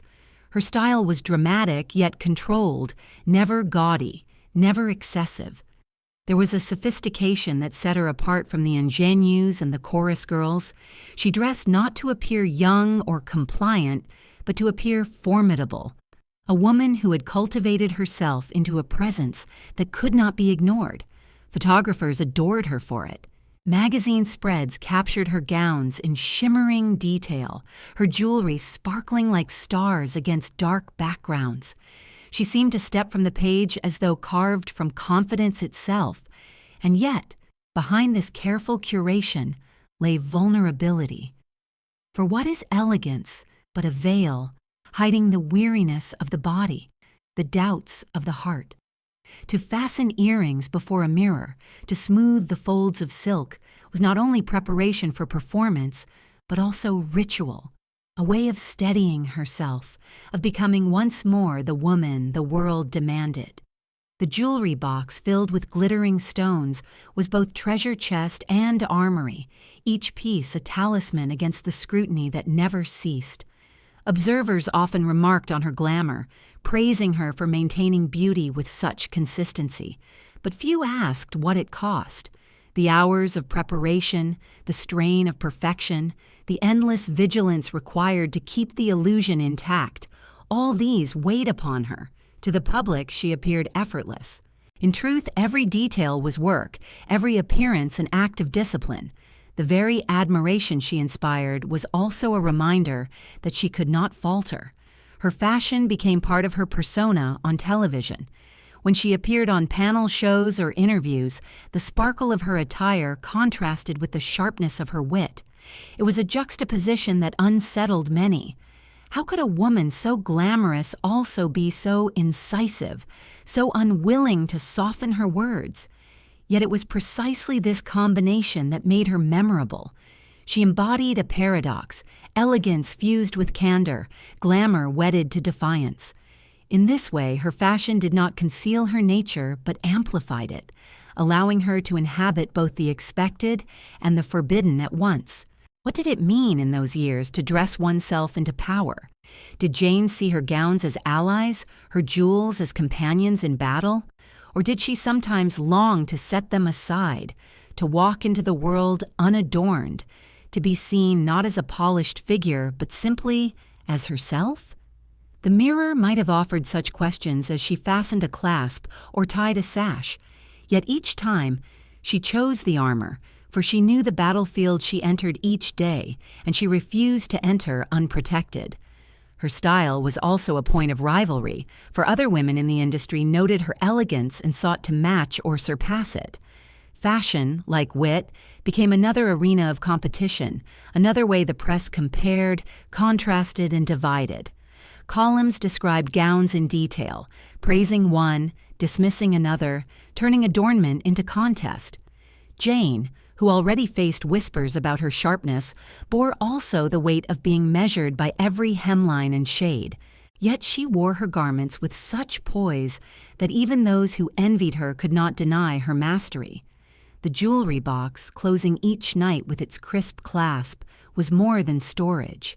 It was a symbol of the careful boundaries she drew between self and world. By day, its contents adorned her, shaping her into the figure audiences demanded. By night, closed and silent, it allowed her to shed that figure, to exist briefly without the burden of performance. Perhaps in those moments free of gowns and jewels, she felt a fleeting return to the girl who once gazed at Broadway lights with unshaped dreams. And so we leave her here, standing before the mirror once more, her earrings glinting in the glow of the lamp, her gown falling in perfect folds. She closes the jewelry box with that familiar click, sealing away both armor and adornment until they are needed again. As the sound fades, the faint applause of a smaller, more intimate theater rises in its place, beckoning us into the next passage, where Jayne's career would shift from the glare of great stages to the gentler glow of later performances, where presence endured even as the spotlight narrowed. The applause is softer now, not the thunder of crowded studios or the roar of television audiences at their peak, but the gentler clapping of a smaller hall, where fewer hands create a sound more fragile, yet no less sincere.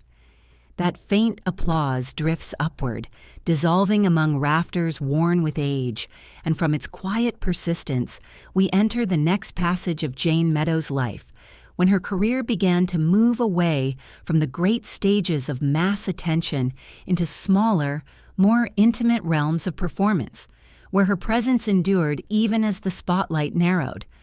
By the time the 1960s and 1970s unfolded, the entertainment landscape had changed. The golden age of network television, with its novelty and immediacy, was giving way to more crowded airwaves. New stars emerged, new shows claimed the primetime hours, and the public, always restless, turned its attention to other figures. For Jayne, who had once stood so prominently in the glare of television's dawn, the years of constant visibility began to shift into something quieter. This was not disappearance, but adaptation. Fame does not vanish overnight. It transforms, reshaping itself into new forms, demanding new strategies. Jayne accepted roles in films and on television that allowed her to remain visible, though not always at the center. She appeared in guest spots, character roles, supporting turns that revealed her versatility. While some stars of her generation struggled with the indignity of fading relevance, Jayne embraced these parts with grace, recognizing that presence itself carried weight, even if the role was smaller. She brought to each performance the same poise, the same precision of timing, the same wit that had defined her earlier work. Audiences who recognized her name delighted in seeing her again, while younger viewers, unaware of her history, discovered her as a figure of elegance and intelligence. There is a dignity in such adaptation, a quiet strength in accepting the narrowing of the stage without bitterness. Jayne understood that no one holds the center forever. To remain is itself a triumph, even if one no longer commands the largest spotlight. She carried herself through these years with composure, as though to remind the world that visibility is not measured only in scale, but in endurance. The applause may have grown softer, but it had not vanished. And yet, softer applause is not without pain. To hear one's name spoken less often, to be invited less frequently, to watch others ascend with the freshness of youth, these experiences test the spirit. Did Jayne, in the quiet of her home, ever mourn the loss of constant attention? Did she ever long for the days when her presence could ignite whispers and headlines? Or did she find solace in the reprieve, in the freedom from relentless scrutiny? The truth is likely a mixture of both. Fame, once tasted, is never forgotten, and its absence is felt even when it brings relief. Her marriage to Steve Allen continued to anchor her during these years. Together they navigated the shifting tides of visibility, their bond a constant even as careers changed. Steve himself was restless with invention, moving from one project to another, exploring new forms of entertainment. Jayne, steady and resilient, accompanied him, sometimes sharing the stage, sometimes watching from the wings. Their companionship gave her strength, and the smaller stages of later years may have felt less like decline and more like a natural evolution, a return to intimacy rather than a loss of grandeur. In these later performances, Jayne revealed another side of her artistry. Freed from the pressure to carry entire productions, she embraced the subtleties of character work, the nuances of smaller roles. Her intelligence shone through even in brief appearances, reminding audiences of her depth. In this way, she extended her career far beyond the limits that many of her contemporaries faced. She endured not through clinging to the past, but through adapting to the present, transforming her sharpness into something quieter, more reflective, yet still unmistakably hers. The applause of these years was indeed smaller, but it was perhaps more sincere. Audiences who sought her out did so, not because she was the newest star, but because they valued her presence, her history, her consistency. There is a different kind of intimacy in such recognition, a quieter bond between performer and audience. Jayne may have found comfort in this, even as she missed the roar of earlier days. What is the measure of success in such a life? Is it the scale of the spotlight or the persistence of presence? Jayne's story suggests the latter. She was not a fleeting figure who burned brightly and vanished. She was a steady flame, adapting, enduring, shaping herself anew while preserving her essence. In this lies her true triumph, though it was less celebrated, less scandalous than the boldness of her earlier years. Still, the smaller stages carried their own struggles. With each role, Jayne confronted the reality of aging in an industry that valued youth. The mirror became both ally and adversary, reflecting elegance but also change. She resisted invisibility with style, dressing still with care, speaking still with wit, but the industry's gaze often shifted elsewhere. To endure under such conditions required more than poise. It required resilience, the quiet determination to remain even when the world seemed to look past you. And so we leave her here, stepping off a smaller stage to the sound of modest applause. She smiles, bows gracefully, and retreats into the wings. The clapping fades, leaving behind not thunder, but the steady echo of appreciation.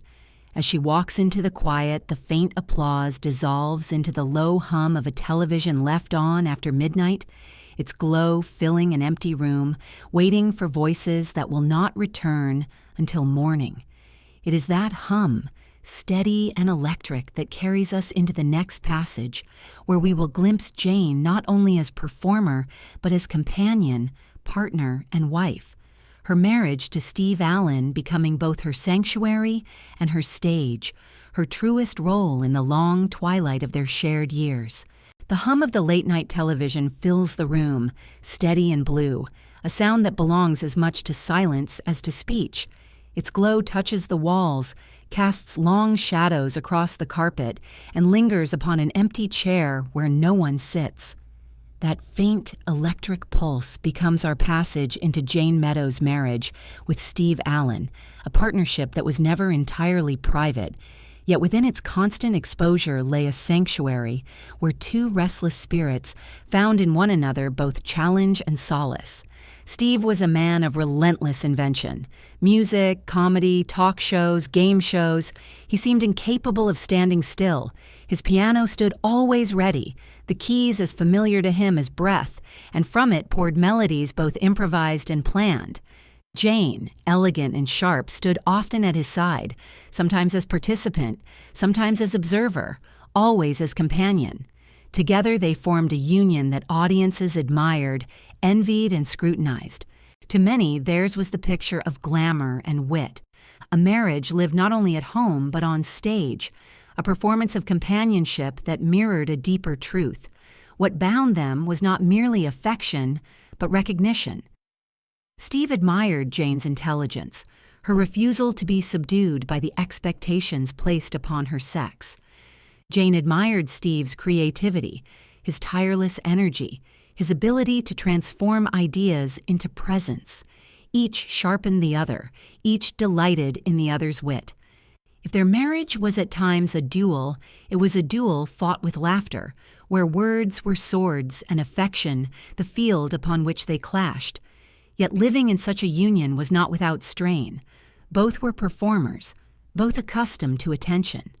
Fame does not easily share itself, and though their banter on stage appeared effortless, behind it lay the tension of two strong personalities, navigating the balance between love and rivalry. Did Jayne ever feel eclipsed by Steve's brilliance, his pioneering role in the growth of television?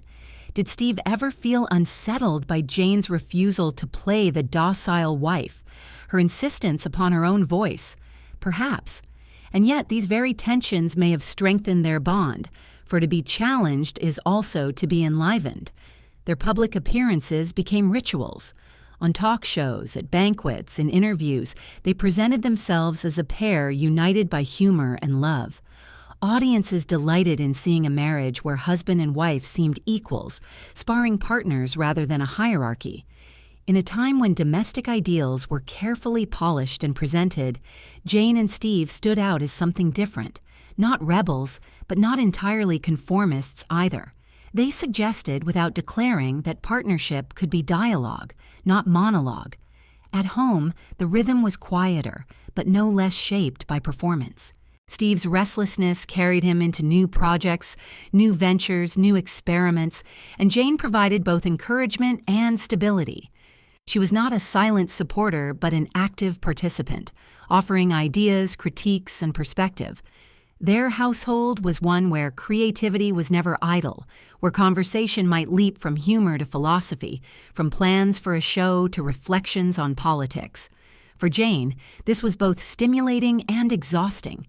To live beside a man who never stopped creating meant that rest was rare. Yet she cherished the energy, for it matched her own refusal to settle into silence. Their marriage endured for decades, surviving the shifts of culture, the changing tides of fame.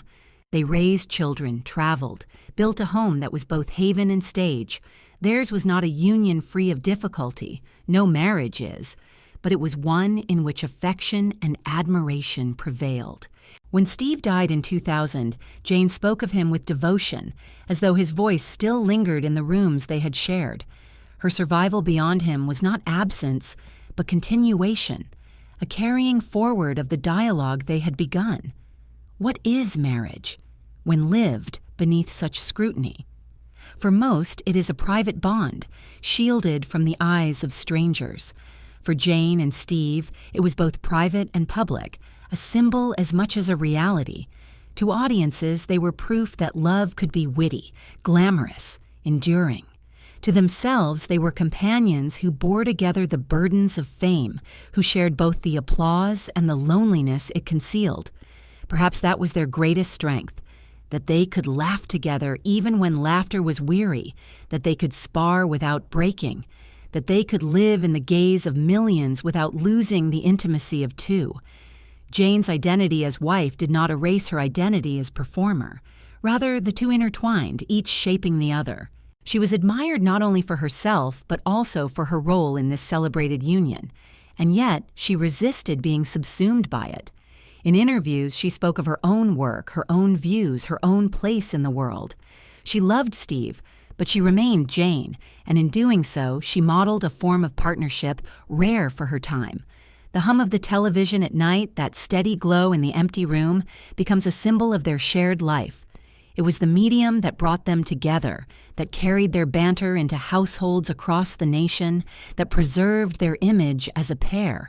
Yet when the set was switched off, when only the faint buzz of electricity lingered, there remained two people, husband and wife, bound by affection, by admiration, by the quiet knowledge that each had found in the other a match both challenging and sustaining. And so we leave her here, seated on a sofa beside Steve, the flicker of the television lighting their faces, their laughter mingling with the sound of late-night programs. The room hums with warmth, yet outside the windows, the world is changing. The applause of audiences grows fainter, the press turns to new stars, the spotlight shifts. Within their sanctuary, Jayne and Steve continue their dialogue, but beyond their walls, the tide of visibility is receding. The hum fades, replaced by the slow toll of a clock in a quiet hall, each strike marking the passage of time that no wit, no glamour, no marriage can resist. It is through that measured toll that we step into the next passage, where Jayne Meadows, no longer at the center of the stage, begins to look back upon her era with both pride and critique, reflecting upon what it meant to have lived through television's golden age as a woman who refused to be tamed. The clock tolls in the quiet hall, its sound measured and solemn, each note reverberating like a reminder that all things, fame, beauty, wit, even love, must bow before time. The chime does not rush, it lingers, allowing silence to gather in its wake. And it is through this slow striking of hours that we enter the next passage, when Jayne Meadows, no longer at the blazing center of attention, began to reflect on her own life, her era, and the shifting meaning of fame. To age in the public eye is to live within a paradox. On one hand, it is proof of endurance, a testimony that one's name has survived longer than most. On the other, it is a constant confrontation with invisibility, for a world that prizes youth is quick to turn its gaze elsewhere. Jayne understood this duality. She had witnessed colleagues vanish into obscurity, had seen once bright stars struggle against irrelevance. She herself had been written about in whispers, sometimes praised for her elegance as she aged, sometimes pitied, sometimes dismissed. Yet she carried herself with the same poise that had defined her from the start, as though to declare that dignity was not surrendered at the first sign of years. Her reflections on the golden age of television were complex. She spoke of it with pride, recalling the thrill of pioneering, the excitement of live broadcasts, the energy of a medium still unformed. She remembered the camaraderie of performers who were inventing something together, improvising their way into history.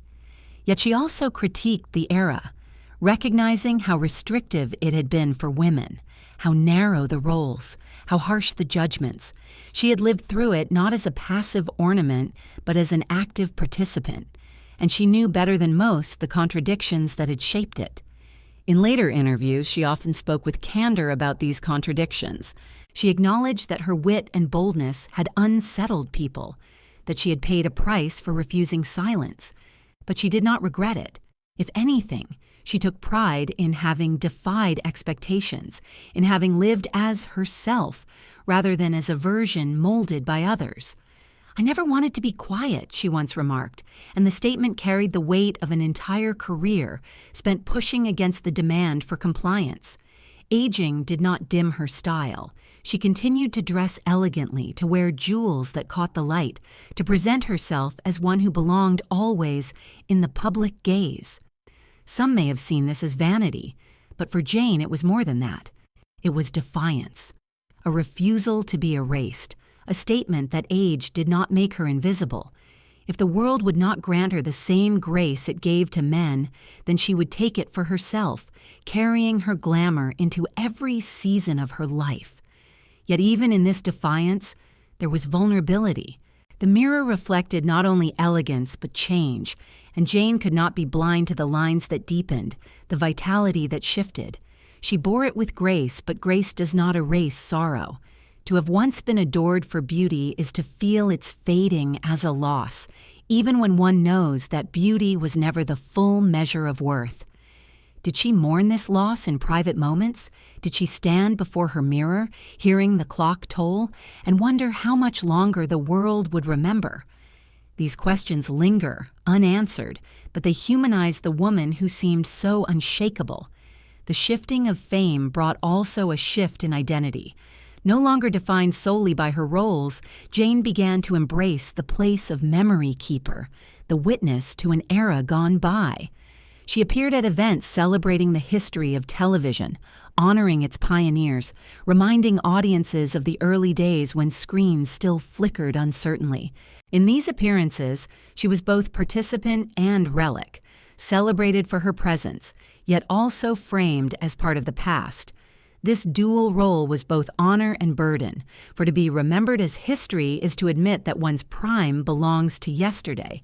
But Jayne did not surrender to nostalgia alone. She remained sharp in her observations, willing to critique the present as much as she celebrated the past. She commented on the decline of wit in modern entertainment, on the loss of sophistication, on the ways in which television had become both more expansive and less daring. Her words carried authority, for she had lived the medium's birth, had helped shape its character. Listeners might not always agree with her judgments, but they could not dismiss them. Her reflections extended also to her own life. She spoke often of Steve, their marriage, their companionship.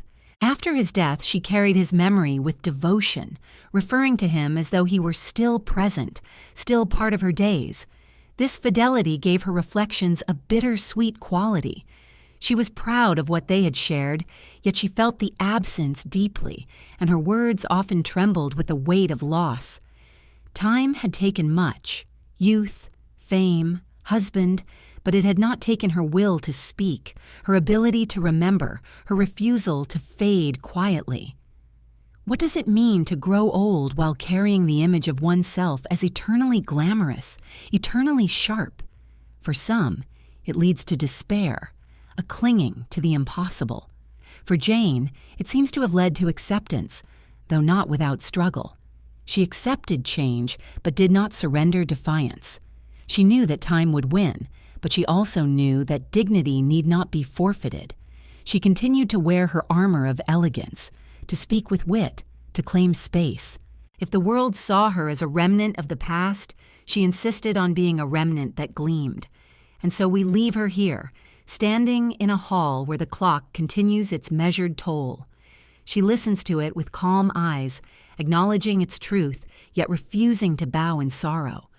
Around her are photographs of earlier days, framed memories of stages and screens, of gowns and jewels, of Steve at his piano.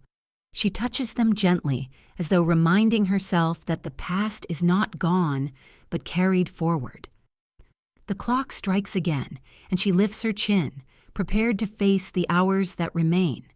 The toll fades, replaced by the soft unspooling of a reel of black and white film, the images flickering faintly as though memory itself were playing across the walls. It is through this reel turning steadily in the projector that we enter the next passage, where Jayne's later years become a living archive, her presence less performance than remembrance, her legacy preserved in the fragile light of film and memory. The reel turns.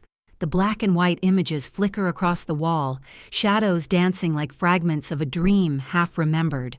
The hum of the projector is steady, low, a sound that seems both fragile and eternal, as though memory itself had taken on a voice. From this unspooling thread of light, we step into Jayne Meadows' later years, when her presence became less about constant performance and more about preservation, when she moved not only as actress but as archivist of her own legacy, carrying forward the light of an era even as twilight gathered.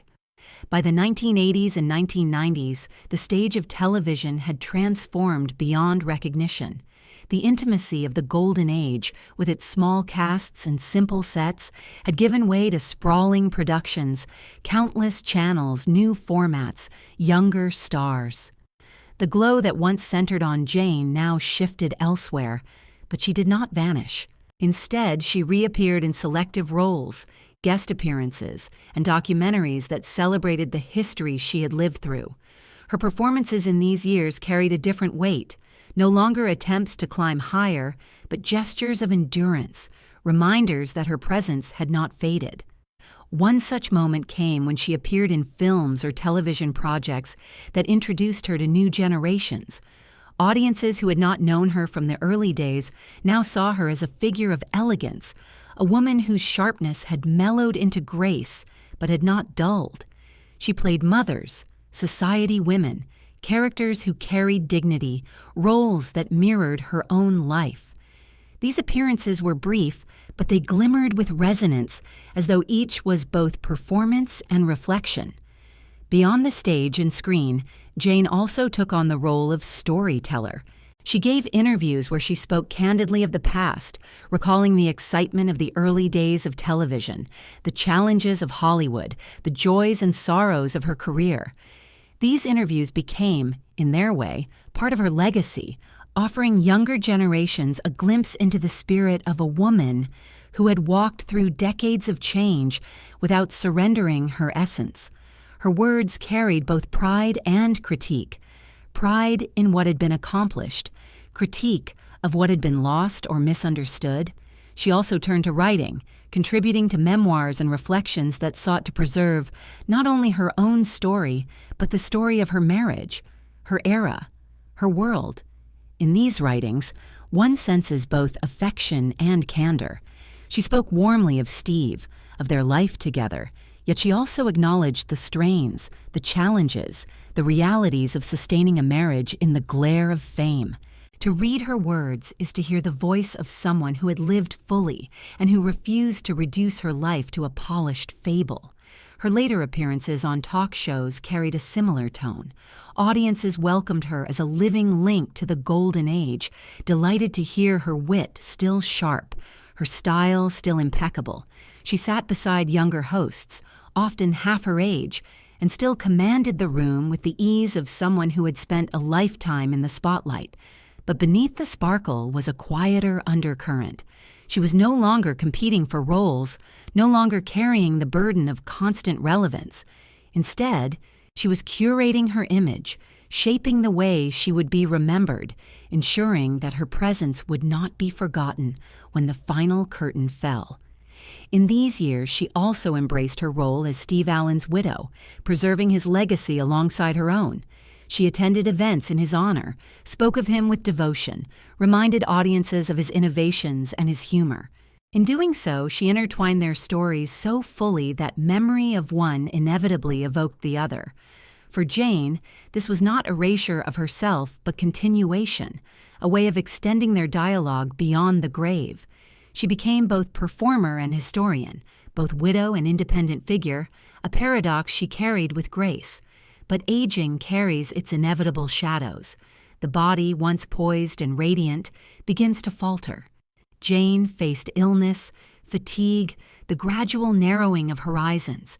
Appearances became rarer, journeys fewer. Yet even as her world grew smaller, she preserved her sense of presence. Visitors recalled her still dressed elegantly, still attentive to detail, still carrying herself with the dignity of a woman who had known what it meant to be seen. For Jayne, appearance was not vanity but affirmation, a way of insisting that she remained herself even as time sought to diminish her.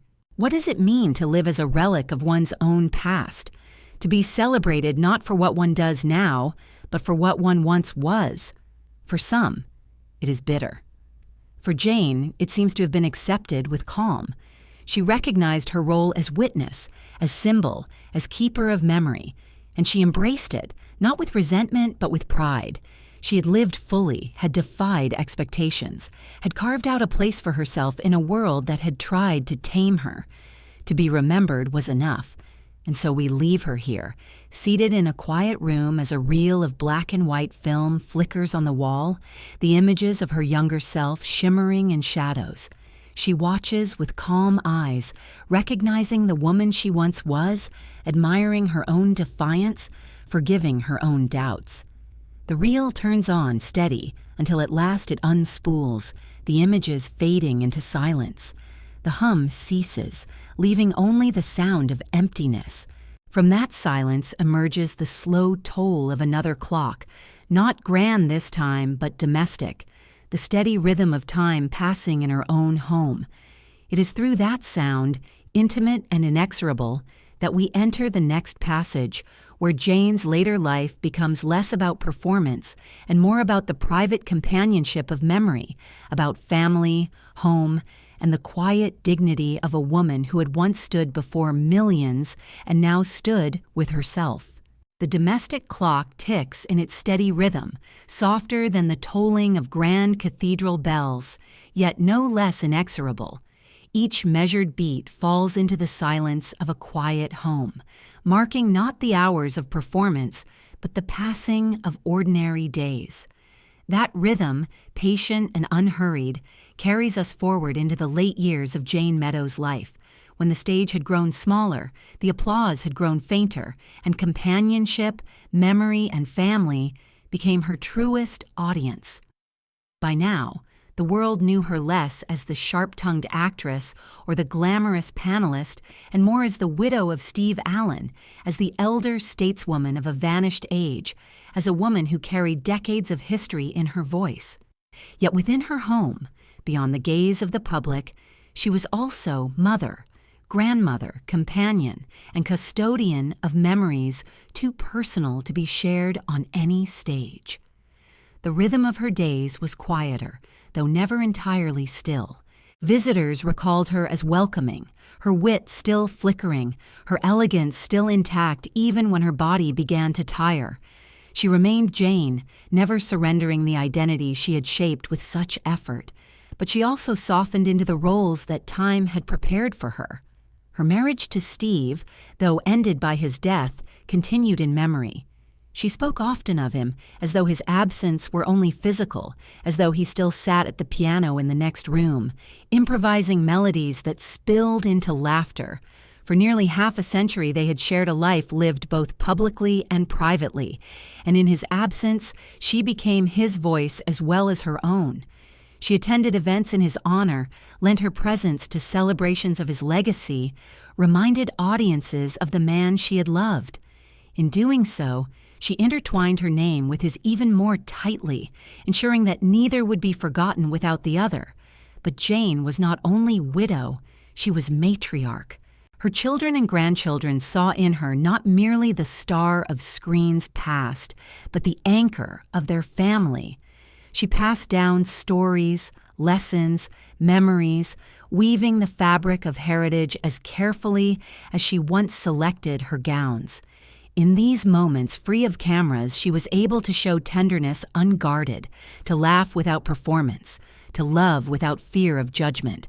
Fame may have defined her for the world, but within the walls of her home, love and kinship defined her most deeply. Yet even here, the demands of legacy lingered. Journalists and admirers sought her out, asking for recollections of Hollywood, of early television, of her marriage.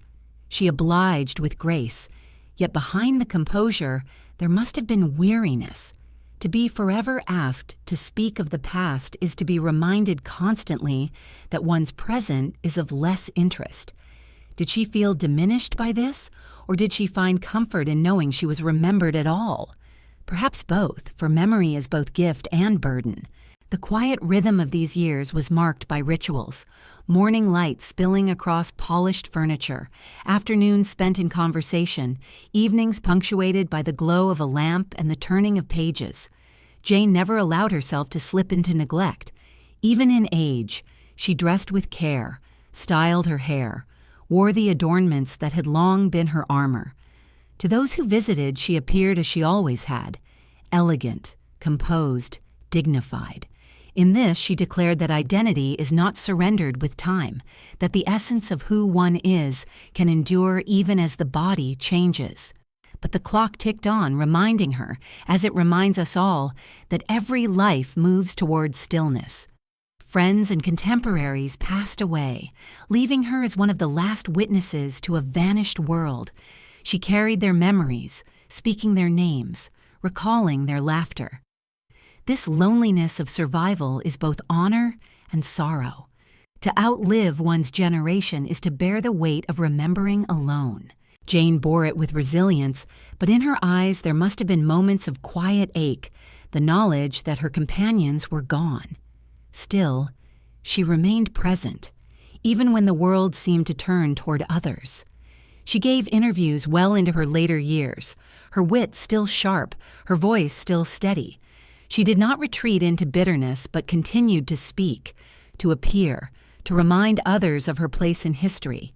There is courage in such persistence, in refusing to vanish even when vanishing might be easier. Jayne lived with that courage, showing that age did not strip her of the fire that had always defined her. What is the measure of a life well lived? Is it the applause of strangers, the legacy of art, the devotion of family, or the quiet dignity of enduring? For Jayne, it was all of these. She had known applause, had created legacy, had loved deeply, and had endured with grace. Her life in these years was less about the roar of fame and more about the whisper of presence, the quiet affirmation that she remained herself to the very end. And so we leave her here, seated in her home as the domestic clock ticks on, its rhythm steady, its sound familiar. She closes her eyes for a moment, listening not only to the beat of time but also to the echoes of laughter, the notes of music, the applause of long ago. Around her are photographs, books, mementos, fragments of a life lived in full view, yet also in private tenderness. She leans back, content in her endurance, knowing that even as the world moves on, her name will not be erased. The clock strikes again, softer now, and in that sound we hear both the passage of time and the persistence of memory. As it fades, another sound rises, the reel of black and white film unspooling once more, not in theaters now, but in archives, in retrospectives, in the homes of those who seek to remember. It is through that sound, both archival and eternal, that we move into the next passage, where Jayne's legacy becomes not only her own, but part of the broader history of an era that shaped and was shaped by her defiance. The reel unspools, its strip of film slipping steadily from one spool to the next, the flicker of black and white images throwing shadows on walls that have grown quiet with time. The hum of the machine is steady, patient, like memory itself unfolding. It is from this sound, this fragile persistence of image and light, that we step into Jayne Meadows' role as a living archive of the golden age of television, a woman who became, while still alive, both participant and custodian of history. In her later years, Jayne was invited to appear at retrospectives, anniversary specials, gatherings where the pioneers of television were honored. These events were filled with nostalgia, with montages of grainy footage, with laughter and tears from audiences who remembered a time when television was still a wonder. Jayne, dressed as elegantly as ever, took her place among the survivors of that era, speaking with authority about what it had been like to live at the heart of its creation. Her voice carried pride, but also critique. She praised the daring energy of those days, the thrill of performing live before millions with no second chances, the intimacy of being welcomed into homes across the nation. Yet she also spoke of the limitations, the roles women were given, the scrutiny they endured, the expectations that hemmed them in. Her words were both celebration and correction, ensuring that memory would not flatten complexity into myth. Audiences loved her for it. They saw in her not just a relic of the past, but a sharp observer who still possessed the wit and courage of her younger self. She was asked again and again to recount stories, to tell what it had been like to sit beneath the hot studio lights, to spar with comedians and hosts, to hold her own in a time when few women were allowed such space. And each time she spoke, she reminded listeners that history is not only the record of what was done, but also the perspective of those who lived it. In this role, Jayne became a bridge between eras. Younger performers, hosts, and actors saw in her both inspiration and caution. She embodied the glamour of the golden age, yet she also carried the scars of its restrictions. She spoke candidly of how the industry had changed, how it had grown, how it had failed, offering insight that only someone who had endured its full weight could provide. To listen to her was to feel both the wonder of the early days and the sobering awareness of their flaws. She also curated her own legacy. Through interviews, memoirs, and appearances, she shaped the way she wished to be remembered. She emphasized her wit, her candor, her refusal to be silenced. She honored her marriage, intertwining her story with Steve Allen's. Yet she also preserved her independence, ensuring that she was remembered not only as his wife, but as herself. In this, she showed remarkable foresight. Too often, women of her era were remembered only in relation to men. Jayne insisted that her own voice endure. What does it mean to witness one's own transformation into history? To stand at a podium or before a camera and speak of a time that now exists only in archives? For Jayne, it must have been both gratifying and strange. To be celebrated is to be affirmed, yet to be celebrated for the past is to be reminded that the present holds fewer invitations. She accepted this duality with grace, neither clinging bitterly to the past nor denying its hold upon her.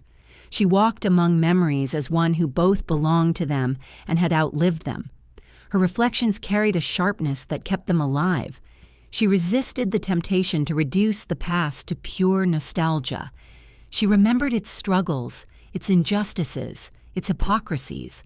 When she spoke of rivalries, of criticisms, of the burden of constant performance, she did so with candor, refusing to pretend that all had been golden simply because the era was later called so. In this, she gave history its texture, ensuring that her era was remembered not as fantasy, but as lived reality. Even as she aged, Jayne maintained her elegance, her presence, her identity. At events, she still arrived polished, her gowns chosen with care, her jewelry gleaming. To those who saw her, she seemed almost untouched by time, a reminder of the glamour that once defined the industry. Yet behind this appearance was resilience, the effort required to maintain dignity in a world that forgets too easily. Her very presence at these events was an act of defiance, a refusal to be erased, a statement that she remained part of the story. And yet she must have felt the melancholy of being one of the last. Many of her contemporaries were gone, their voices silenced, their stories left untold. She carried their memories with her, speaking their names, recalling their contributions, ensuring they were not forgotten. To be a survivor is to be both honored and burdened, and Jayne bore that burden with the same poise she had carried throughout her life. In these years, her legacy was not only her performances, but her witness. She became the memory of an era, the voice that told younger generations what it had been like. And in doing so, she secured her place not only as an entertainer, but as a historian of her own life, a custodian of memory who ensured that the complexity of her world would not be lost to myth. And so we leave her here, seated in a chair as film reels turn in the background, her voice rising above the hum, recounting, correcting, remembering. The audience listens, some nodding in recognition, others hearing for the first time. The reel flickers, the images fade, and her voice lingers even when the light has gone. The reel runs to its end, the tail flapping loosely in the projector, until at last it falls silent. From that silence emerges another sound, the slow toll of a distant bell, solemn and low. It is through that sound that we move into the next passage, where Jayne's later life carries her toward its final chapter, where memory gives way to mortality, and where the question arises, what remains when the curtain falls? The bell tolls low and solemn, its vibration carried across unseen distances, resonant not with urgency, but with inevitability. Each note seems to fold into the silence that follows it, as though announcing not only the passage of hours, but the closing of chapters. It is from this tolling that we enter the final years of Jayne Meadows, when the woman who had once dazzled stages and studios came to dwell within the quieter spaces of memory, her presence less performance than endurance, her life approaching its last act with dignity. The 2000s and early 2010s saw Jayne stepping into a role both familiar and strange, that of elder, of survivor, of one who carried an era within her even as the world moved restlessly beyond it. Her appearances became fewer, yet when she did appear, at tributes and interviews, at family gatherings, she carried with her the unmistakable aura of history. People no longer expected her to compete with new stars. They honored her instead as a living link to a golden age that most had only glimpsed in black and white archives. She embodied continuity, and in her, audiences felt the endurance of memory itself. Her life at home grew more central, the rhythms of family replacing the rush of studios. She was surrounded by children and grandchildren, by the quiet companionship of those who loved her, not for her wit or glamour, but for the simple fact of her presence. Here, she could shed the armor of adornment, at least partially, and allow herself to rest. Yet those who visited her in these years often remarked that she still dressed elegantly, still carried herself with poise, still spoke with the clarity of a woman who refused to be diminished. Even in her 90s, Jayne Meadows did not surrender the essence she had crafted. She remained herself to the end. The death of Steve Allen in 2000 had marked her life with absence. Though she lived 15 years beyond him, his memory remained vivid, his voice present in her recollections. She spoke of him often, sometimes as though he had only just left the room, his laughter still echoing, his hands still hovering over piano keys. Widowhood did not silence her devotion. Instead, she wove his story continually into her own, as though by speaking of him she preserved their dialogue, ensuring that love did not vanish with death. To the public, they had been a couple. To Jayne, they remained one even in absence. Yet the years after his death also revealed her independence. She continued to attend events, to give interviews, to appear as herself, not only as his widow. She had always resisted being defined solely by marriage, and she preserved that resistance until the end. Yes, she honored him, but she also honored herself. She reminded audiences of her own roles, her own wit, her own path. To reduce her to wife alone would be to erase half her truth, and she would not permit it. Illness and frailty, inevitable companions of age, began to visit her. Her movement slowed, her energy diminished, yet her spirit endured. She remained lucid, articulate, her mind sharp even as her body yielded to time. Those who spoke with her in her final years described her as witty still, capable of laughter, capable of surprising with a turn of phrase. To carry wit into one's 90s is no small feat. It is testament to resilience, to the fire that had always defined her. In April of 2015, the tolling bell that had long lingered finally struck its last for Jayne Meadows. She died in Encino, California, at the age of 95, a life that had spanned almost a century, a life that had begun in distant China, carried her across oceans, through stages, studios, marriages, rivalries, and legacies, ending at last in quiet. The announcement of her death spread quickly, and obituaries across the nation reflected upon her career. They spoke of her wit, her glamour, her marriage to Steve Allen, her role in television's birth.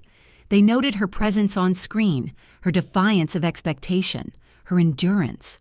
She was remembered not only by fans and colleagues, but by family who spoke of her as mother and grandmother, roles less glamorous but more profound.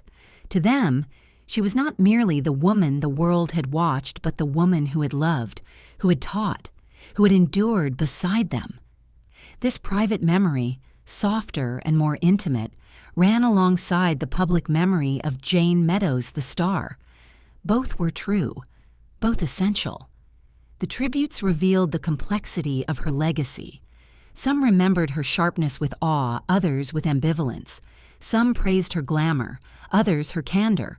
Few denied her significance. She had carved a place for herself in a world that had sought to tame her, and in doing so she left a mark that could not be erased. If her life was scandalous, it was so not for salacious reasons, but because she refused silence, because she dared to be sharp, witty, and unafraid in an age that demanded softness and compliance. What remains when the curtain falls? For Jayne, it was memory, legacy, influence. Her performances endure in archives, her voice in interviews, her story in the recollections of those who admired her. More than that, she remains in the history of an industry she helped shape, in the possibilities she opened for women who followed. She is remembered not only as the wife of Steve Allen, but as herself, Jayne Meadows, a woman who defied the polished image of television's golden age. And so we leave her here, at the end of her days, the bells toll, fading into silence. She lies not on a stage, but in the quiet of rest, her name still spoken, her image still recalled. Around her, the world continues, restless as always, yet within it, her memory endures, flickering like the reel of film that once unspooled across walls, humming with the presence of a life lived boldly. The silence that follows the bell is deep, but from it emerges one last sound, the soft guttering of a candle, its flame bending, wavering, before extinguishing. That fragile light fading into darkness becomes the bridge to our final passage, where we reflect not only on Jayne's end, but on what her story means, what it asks of us, and what remains after the scandal and the glamour are gone. The candle gutters softly, its flame bending and straightening as though reluctant to leave, casting brief shadows that dance along the walls before sinking into darkness. That fragile light, wavering and then gone, becomes our passage into the last reflection upon Jayne Meadows' life, the closing of her long story, the lingering question of what it all means when the flame has burned itself out. Her death in 2015 marked the end of a life that had spanned nearly a century, but the end of a life is never the end of a story. For Jayne's story remains in the voices that remember her, in the archives that preserve her image, in the echoes of laughter she once inspired, in the scandal she once embodied by being nothing more and nothing less than herself. To reflect upon her now is to consider not only the woman she was, but also the age she inhabited, and the ways in which she refused to be shaped entirely by it. She was born in a far-off land, the daughter of missionaries, raised between worlds, never belonging wholly to one.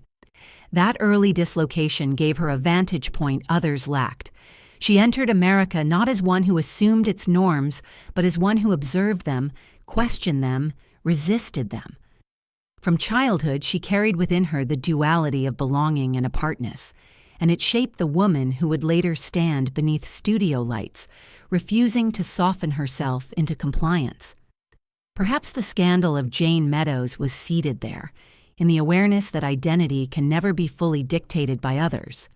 Her career carried her from Broadway stages to Hollywood screens, from live theater to the pioneering days of television. At every turn, she brought with her a presence that unsettled easy categories. She was too intelligent to be only ornamental, too glamorous to be dismissed as merely sharp, too candid to be fully controlled by the systems that sought to polish and tame. Her roles were sometimes celebrated, sometimes overlooked, but her essence endured. She became not only an actress, but a personality, a woman whose wit and candor made her a presence in the intimate living rooms of America. Her marriage to Steve Allen gave her companionship and partnership, a union that itself became part of her public identity. Yet even there, she refused to vanish into the shadow of her husband's fame. She celebrated him, honored him, supported him, but she also preserved her independence, ensuring that her name was spoken not only as his wife, but as Jayne herself. Their marriage, full of laughter and dialogue, became a symbol of equal partnership in an era that rarely offered such images. That, too, was scandalous, for it disrupted the scripts written for women and wives. Throughout her life, Jayne endured criticism. She was called too sharp, too cold, too outspoken. Yet these criticisms are, in their way, acknowledgments of power. For to unsettle is to matter. To provoke is to leave a mark. She bore the wounds of rivalry, of gossip, of public scrutiny, but she did not surrender her voice. She continued to speak, to appear, to endure, and in that endurance lies her greatest triumph. What remains of her? A collection of roles, yes, films, television appearances, archived footage. But beyond the roles, there remains the impression she left, the memory of a woman who refused to be tamed by the softness expected of her. Her wit remains quoted, her presence remembered, her defiance admired.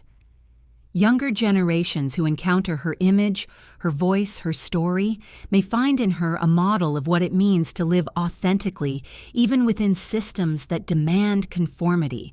And yet, her story is not only one of triumph, it is also one of struggle, of weariness, of doubt. Behind the glamour lay insecurities. Behind the wit lay loneliness. Fame sustained her, but also consumed her, leaving her both adored and isolated. To reflect upon her fully is to acknowledge both the brilliance and the burden, the sparkle and the shadow.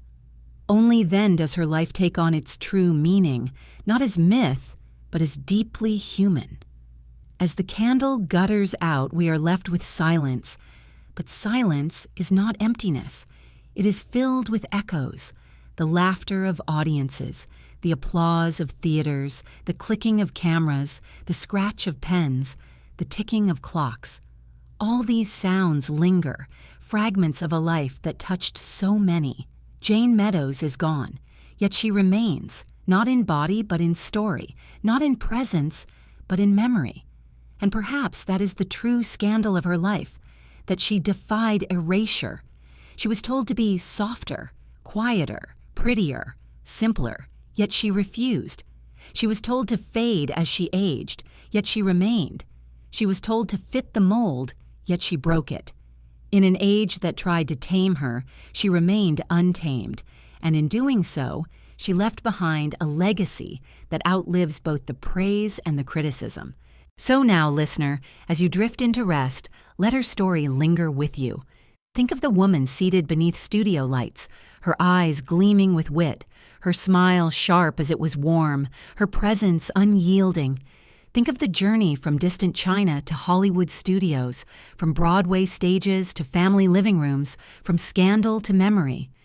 Think of her, not as myth, not as ornament, but as a woman who lived boldly, who laughed loudly, who spoke plainly, who defied silence. And as the night deepens, as the last light fades, let us leave her here in quiet. A candle has burned out, but its smoke curls upward, carrying with it the memory of flame. The air is still, the shadows long, and in the silence, her story remains.